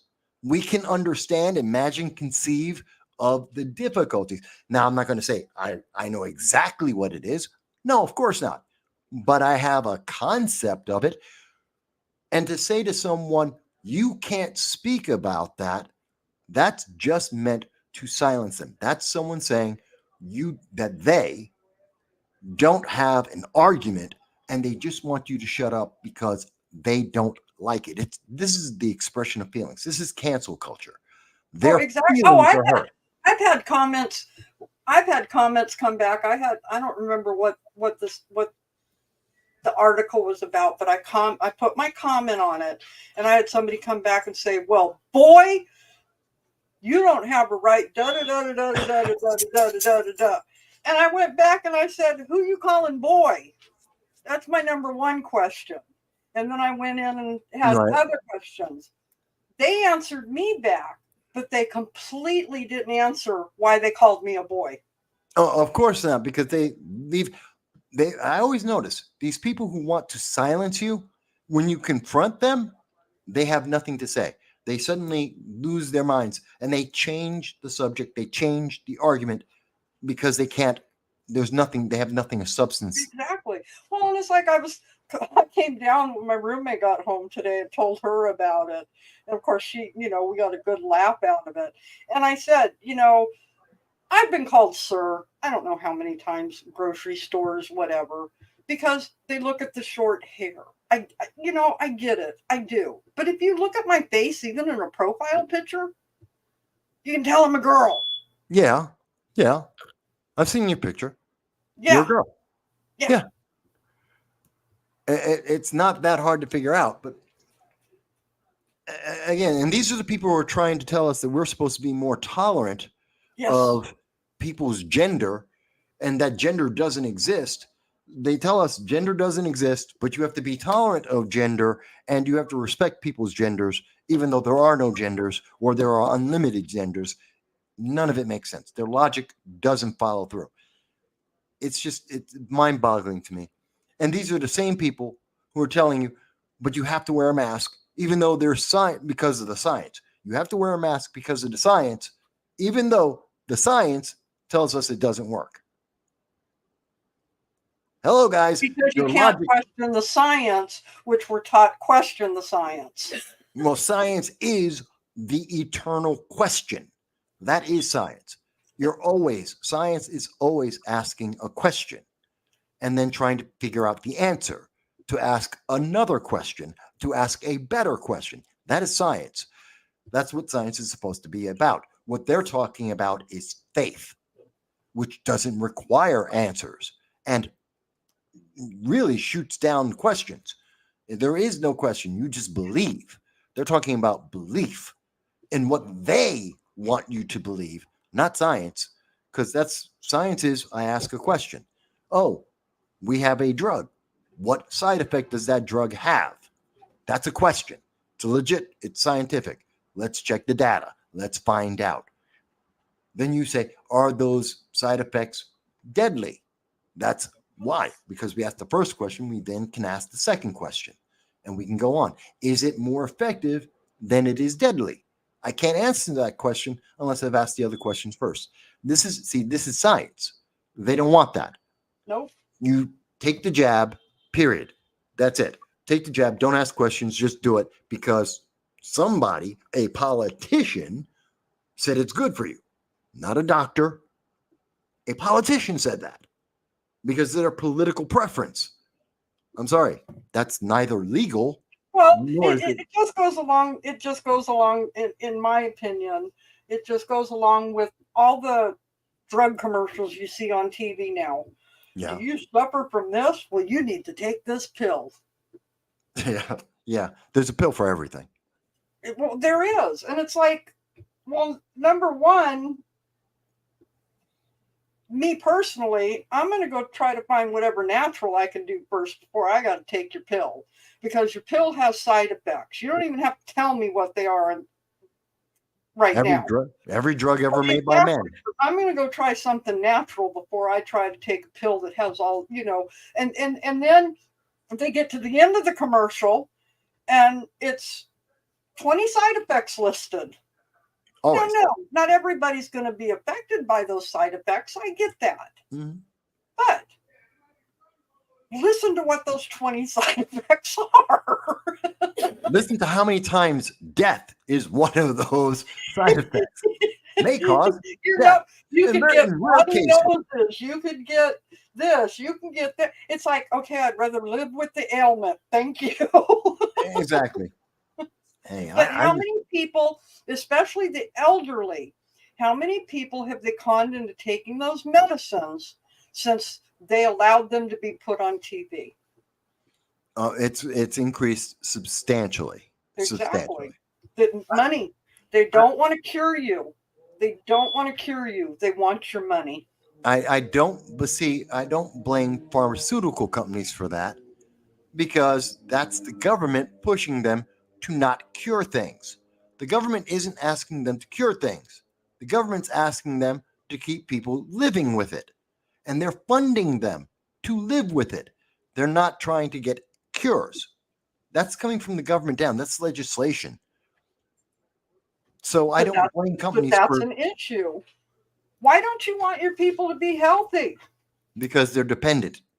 I understand that. But I mean, when you think of it logically, it's why don't you want your people healthy? Right. That's what voters should be asking. Why is it you're pushing these mandates, you're pushing this legislation, you're pushing subsidies, my tax dollars, to help these companies for me to live with something, not to cure it? Well, what did we grow up learning? Your immune system is the best thing you have to fight anything. Yeah, which is why I don't take medication. And then you turn around and get told, we'll take this, we'll take this, we'll take this, we'll take this. Again, COVID, 98.9% survival rate. Yeah. Survival rate. And yet millions of people were forced to take a drug that they knew nothing about. Well, I hope that the people remember all of this as we see these mask mandates roll out between now and January, and the fear is going to get ramped up, and we're going to be told how terrible everything is and how absolutely the world's. Remember the last time everyone's dying. The death rate is increasing across the world as the population in the world increased to 8 billion people. Well, and we're also going to get told how we just want to murder people and kill people because we don't want to wear a mask. Of course, yeah. Of course, that's always selfish. How selfish are we? How selfish am I for not jabbing myself with an experimental drug that might kill me? Yeah, no, thank you. No, thanks. But let's finish up with. So we've talked about the elections. We've talked about how that's going to affect 2024, how it's affecting voters. We're seeing these outside influences like the mask mandates, these guilt trips that are being put onto voters to try and either nullify their votes, discourage people from voting, or making people terrified so that they'll rely on the government more and more, giving up our personal power. So let's finish with one final thought that I thought was interesting. I was going to mention Kathy Hochul, New York State. It's real simple, folks. I did a 30-second video on it. Kathy Hochul has no idea. She's trying to tell you that state fairs are about race. It's about diversity. Yeah, it makes no sense. She has no idea what she's talking about. She has to include the word diversity in every speech she gives, like every other Democrat. They have to mention diversity. If they're not saying Trump, then they have to say diversity. And when you're talking about people coming to a fair to eat tomatoes, I'm sorry, it makes no sense, but that's fine. But let's talk about, we are now seeing, so not only are they bringing back the mask mandates, They're trying to destroy the wall, the southern border wall, because our border isn't open enough. So even though we've got 6 million, some people say 7 million illegal aliens that have entered the nation under the Biden administration alone, and we've seen this surge, they made it even worse. It has now come out and is public knowledge that in Arizona, they have the wall, 36 miles of wall is in Arizona. Did you know that they have floodgates for when it rains? And they can open up the floodgates so the water will flow through to Mexico to the Rio Grande. Except the Biden administration decided to open up the floodgates and weld them open. They didn't just open them. There's no rain. The rain did not happen. There is no rain. It's just dry. And so they opened up the floodgates and welded them open so they cannot be closed. And because of that, the number of illegal aliens entering Arizona doubled. Went from 22,000 to 47,000 per month. Because they opened, the gate was closed, the wall was working, and they decided to open it up. And literally, there are pictures of the Mexican coyotes bringing up illegal aliens from India, Egypt, and China in buses right to the openings in the wall, unloading them, and the people are just walking through the gates. The three U.S. custom agents that are at the border trying to stop 36 miles of these illegal aliens trying to enter in can't stop the hordes, the thousands of people that are entering. They just bum rush past these guys, and now they're in America. Well, that's like you saw that judge came down and told Texas they've got 10 days to remove the floaties, right? And my answer to both of those are, this is ridiculous. Arizona Right. This is the federal government getting in the way. The federal government doesn't have the right to stop Texas from protecting the border. The federal government doesn't have the right to stop Arizona from protecting the border. And did you see the other one that just came out? What? DOJ is suing Starlink because they're not hiring refugees and illegals. Illegals can't work in America. They're illegal. Neither can refugees. Well, yeah, they also don't have a green card. That's not why they're here. They're not here for jobs. They're upset because Starlink is only hiring Americans and people with green cards, so they're going to sue them. That's the law. They're only supposed to hire people with green cards. It's the law. It's not even like a question. It's not like, ooh, this is shaky ground. It's the law. You hire Americans and people who are legally authorized to be in America. Period. I knew you'd get a kick out of that one. It's so backward in its logic and so illegal that I'm left almost without words. Yeah, but why is the DOJ getting involved? It has nothing to do with them. How can the DOJ get involved? They can't. The law says you have to be a citizen or legally authorized. They're supposed to be going, the DOJ and ICE, through ICE, are supposed to be going into businesses and finding them and rounding up illegal aliens working in America because they're not authorized. And I think they're just going after Elon in another way because they're still pissed off at him that he wouldn't, even though they ended up getting him, and I still haven't heard how, but he told them that they couldn't have Trump's tweets. But it's still illegal. I get that. I get it. They want to piss off Elon and make him have a rough day. I get that. It's illegal. The DOJ, if the DOJ is doing, they're literally trying to tell him to commit a crime. The federal government, because the federal government's been committing a crime for how long? this is worse than sanctuary cities. Literally, it's the typical thing. Let's go back to, well, every American has to have the shot, but come on across the border. You're they fine. never closed the border. We're not going to make you take the shot. We're not going to test you. We're not going to come on in. Yeah, we don't test them for measles or mumps. We don't test them for communicable diseases because we didn't, which is why mumps and measles increased in America because they increased in Venezuela. This is a fact. Now you got malaria showing up. Yeah. You know, I mean, it's really amazing that all of a sudden now you've got, let's see, we've got one case here. They've got 3 cases, I think, in Florida. There's another state that has 1 or 2 cases. Well, isn't it interesting that malaria all of a sudden has showed up after Gates released all of his lab-grown mosquitoes? Well, that I don't know about with Gates. I know he's been buying farmland. Yeah, no, he in Florida, it's been a year or 2. He released, I don't know how many millions of lab-grown mosquitoes.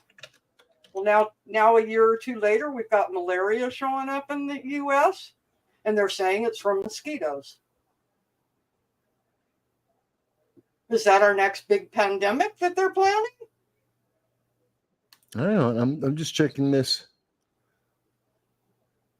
No. According to the AP News back in January, it's not Bill Gates' fault. Yeah.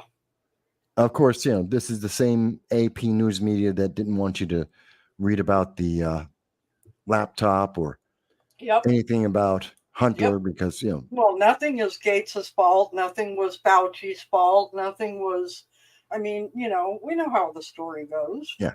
Follow the science as long as the science matches our feelings. Exactly. This is they really aggravate me with this.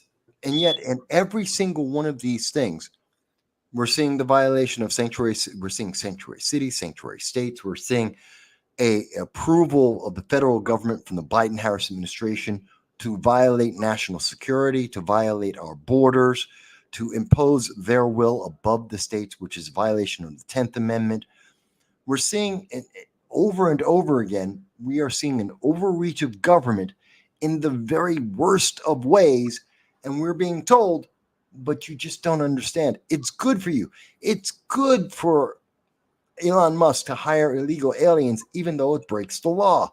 It's good to have an open border and to make it even more open where it is closed, because that's good for America somehow. They don't explain how. And I saw before the live started tonight, I saw an article that the government is going to start cracking down and make hunting and fishing illegal. No. That you can't. Yeah, I saw an article. From where? I don't remember. Okay, that I don't. I'd have to go back and find it. If I go back and find it, I'll post it in Liberty First group and tag me in it. But because, they're going to come down. They want to ban fishing and hunting. Well, again, and my response when I read the article was it's another way to control. They want us to eat lab-grown meat. No, thank you. They want to, they want us in our 15-minute cities. They don't want you to grow your own garden, because if you grow your own garden, the government can come in and say, "Hey, it's ours." Yes, that is public property. In case people don't realize that, that's something I covered in 2022. The FDA actually put out a regulation, again, not a law, but a regulation.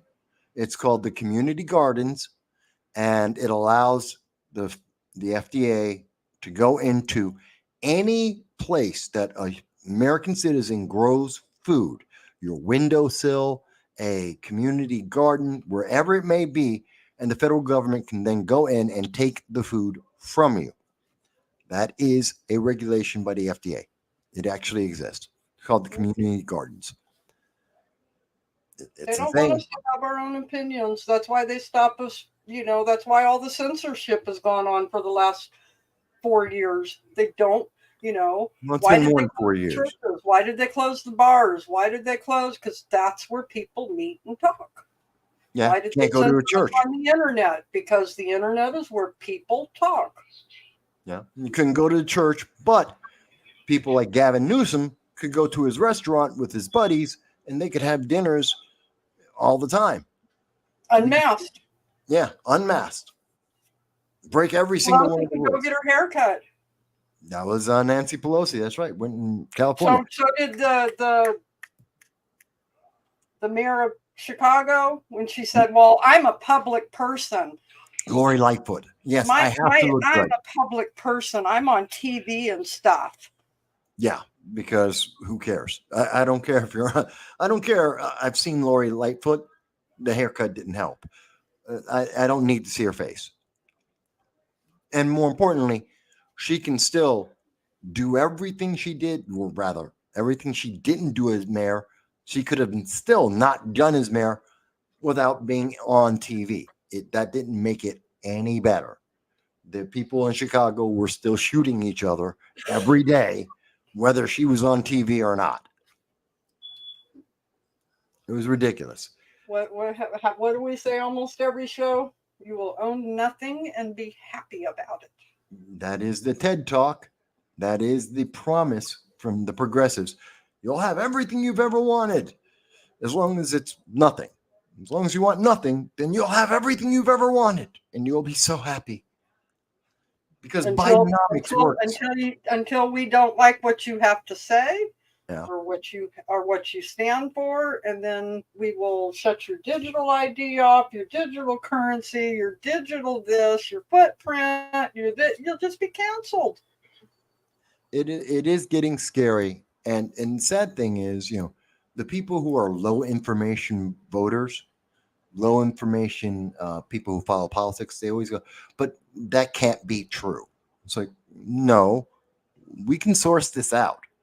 And you've seen me do this, Jen. When I do my live streams, when I do my regular videos, I source out the stuff I'm talking about. I can literally source everything. And almost every bit of it is left leaning. Almost every single 90% of everything I can point to is coming from a left leaning. Put out to prove your point, to show what they're doing and how corrupt everything is left leaning. Yeah. So, but they're counting on the fact that low information voters are going to go, that couldn't possibly be true. Just like no way that the Biden administration would weld the doors open to let more illegal aliens into America. That couldn't be true. It's true. It's been announced. There's and a lot of that too. People don't do the research like we were taught to do, because it's about the headline. They don't go in and read the article, to where 99% of the stuff that you present, when you prove your point, it's 4 paragraphs down into the article. If they contradict themselves and tell the truth. Yeah, usually you got to search for it. I mean, I've seen many, many times where in a 20 paragraph article, it's usually like paragraph 19, which is one sentence long. They actually say the one thing that refutes the entire rest of the article.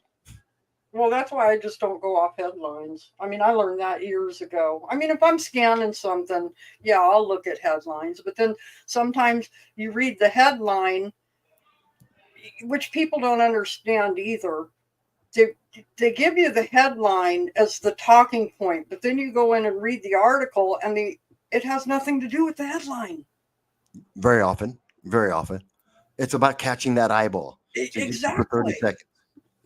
And, the first 2 paragraphs say nothing. They basically restate the headline. When you get into talks with people and of course they start calling you a Trumpster and a MAGA and this and that and everything, even though, again, I thought this way and I was taught to think this way, since childhood.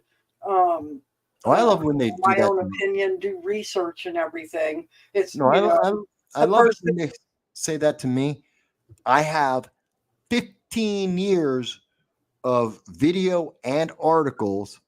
Literally, it would take you over 2,000 hours to read or see everything, over 2,000 hours to read or see everything I have ever Well, either and written that's or usually said. my comeback when they start calling me a Trumpster and MAGA and this and that. It's like, wait a minute. I'm the age group where we were taught to research, not to Yeah, believe what you see and what you hear, to research it yourself. that's what it's And supposed to be. of course, they have no comeback after you do that. It's the typical thing. Yeah. It's the personal attacks. But once you show them that I have a logical argument to your stupid comment, you hear nothing else from them. When you suddenly go, but we're not talking about your feelings. What? You can have your feeling. That's not what I'm talking about. Don't care about your feelings. What do you mean you don't care about feelings? Because I don't care about feelings. Because feelings aren't, the Constitution has nothing to do with feelings. The laws of the United States have nothing to do with feelings. Feelings have nothing to do with elections, or at least they're not supposed to. Well, it Yeah. goes back to Holchel. I don't have to have facts. Yeah. When she was talking, to put in reference, when she was asked about the New York State gun laws that she put in that violated the Supreme Court, and said, okay, so anyone who has a concealed carry in New York State, do they commit more or less crimes? This was a question asked by CBS News to Kathy Hochul. Do people who have concealed carry commit more or less crimes? Kathy Hochul's answer was, I don't need to have an answer because I know I'm going to save lives. That was feelings. It was like, that's stupid. And she got applauded for that. I don't even know how. I don't know how. Low information voters were like, see, that's the best answer. It's like, that's not an answer. That doesn't answer the question. It didn't help anyone. Like the debate the other night. Exactly. Does that answer the question? Doesn't help anyone. Vivek he's very energetic. He's very young. He's got a lot of passion. Fantastic. Doesn't mean he can do politics. Doesn't mean he should be elected to anything. But he's got lots of energy. Yeah, okay, that's great. Means nothing. But at least Chris Christie is done. And I truly believe I don't even understand why he's running again. He got slaughtered in 2016 every time he was up on the stage. The first thing I thought of when he opened his mouth was, here we go. We've got another Hillary. We've got another Stacey Abrams. They're just going to keep running and keep running and keep running. Give me a break. he makes money. This is the way he gets to raise up money, pay for his multi-million-dollar home. He's able to travel around the country and live the good life, and it gets him influence. He has influence with other people who want to be able to influence the Republican Party, and they'll come to him because, well, he's a national election candidate. I think the biggest reason why even Democrats aren't saying much about Christie is because he's out there bashing Trump so much, and that's what they want. Well, this helps him, and that's how Democrats are giving him money. Why? Because he's against Trump, not because they actually believe he's a good candidate. No one believes Chris Christie is a good candidate. And we can hear this from the audiences. We can hear this from the reaction. There's a reason why he's at 3% and falling. And I think that before the end of September, he'll be out of the race because he's going to have no money. Everyone, this debate killed him. Nobody wants him. Nobody wants him. It's not just because he's from Jersey. It's just because he's just not good.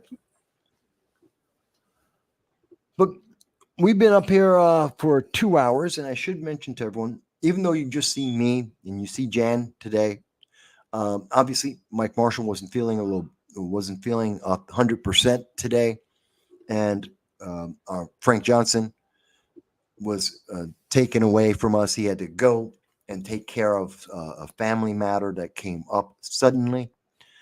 But I hope that you have been still enjoying the fact that Jan and I are talking about the issues that matter to you. We're talking about how our government is overreaching its power and the various ways that it affects your life, that it's changing the way you live.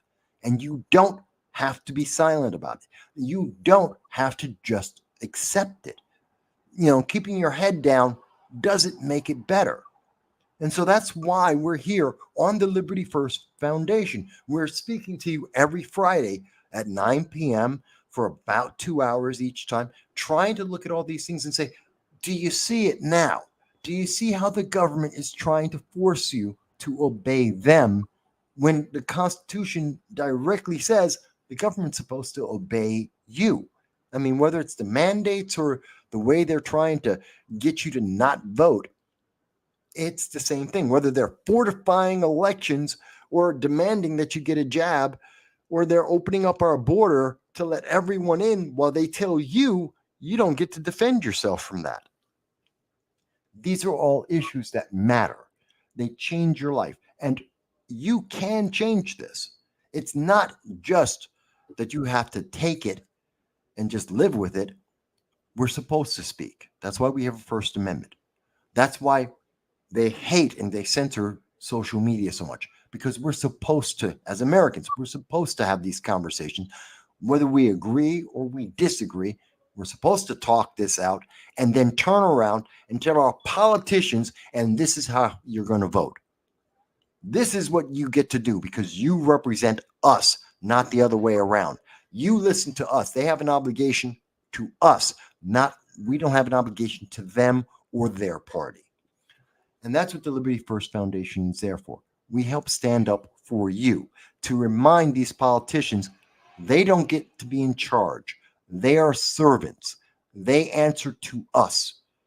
And we do that by having these conversations every Friday, by trying to get legislation passed, by going out and supporting things like the Second Amendment and various companies, whether they're guns or ammos. We go out and we support the things that help support America. But it's not easy, folks, because just like you, we have life. Mike got sick. Frank had to take care of family. I had to change my offices in my home. We have life issues that happen just like you do, and it all costs money.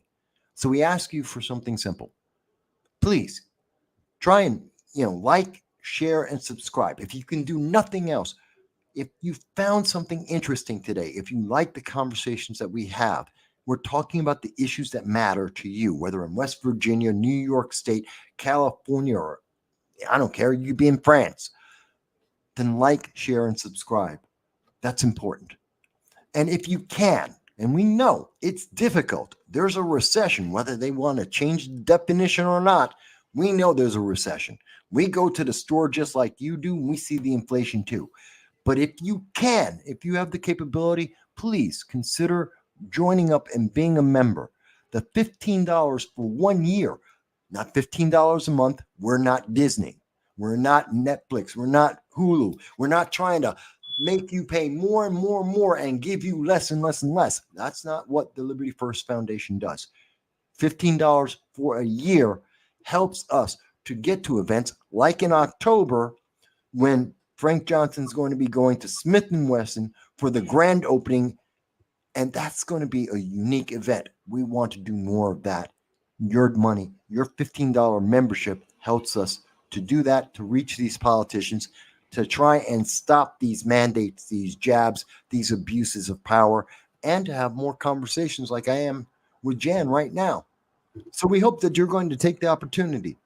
Like, share, subscribe, clip parts of this that you want to share with your friends and family and tell them, what do you think about this? Do you agree? Do you not? Why?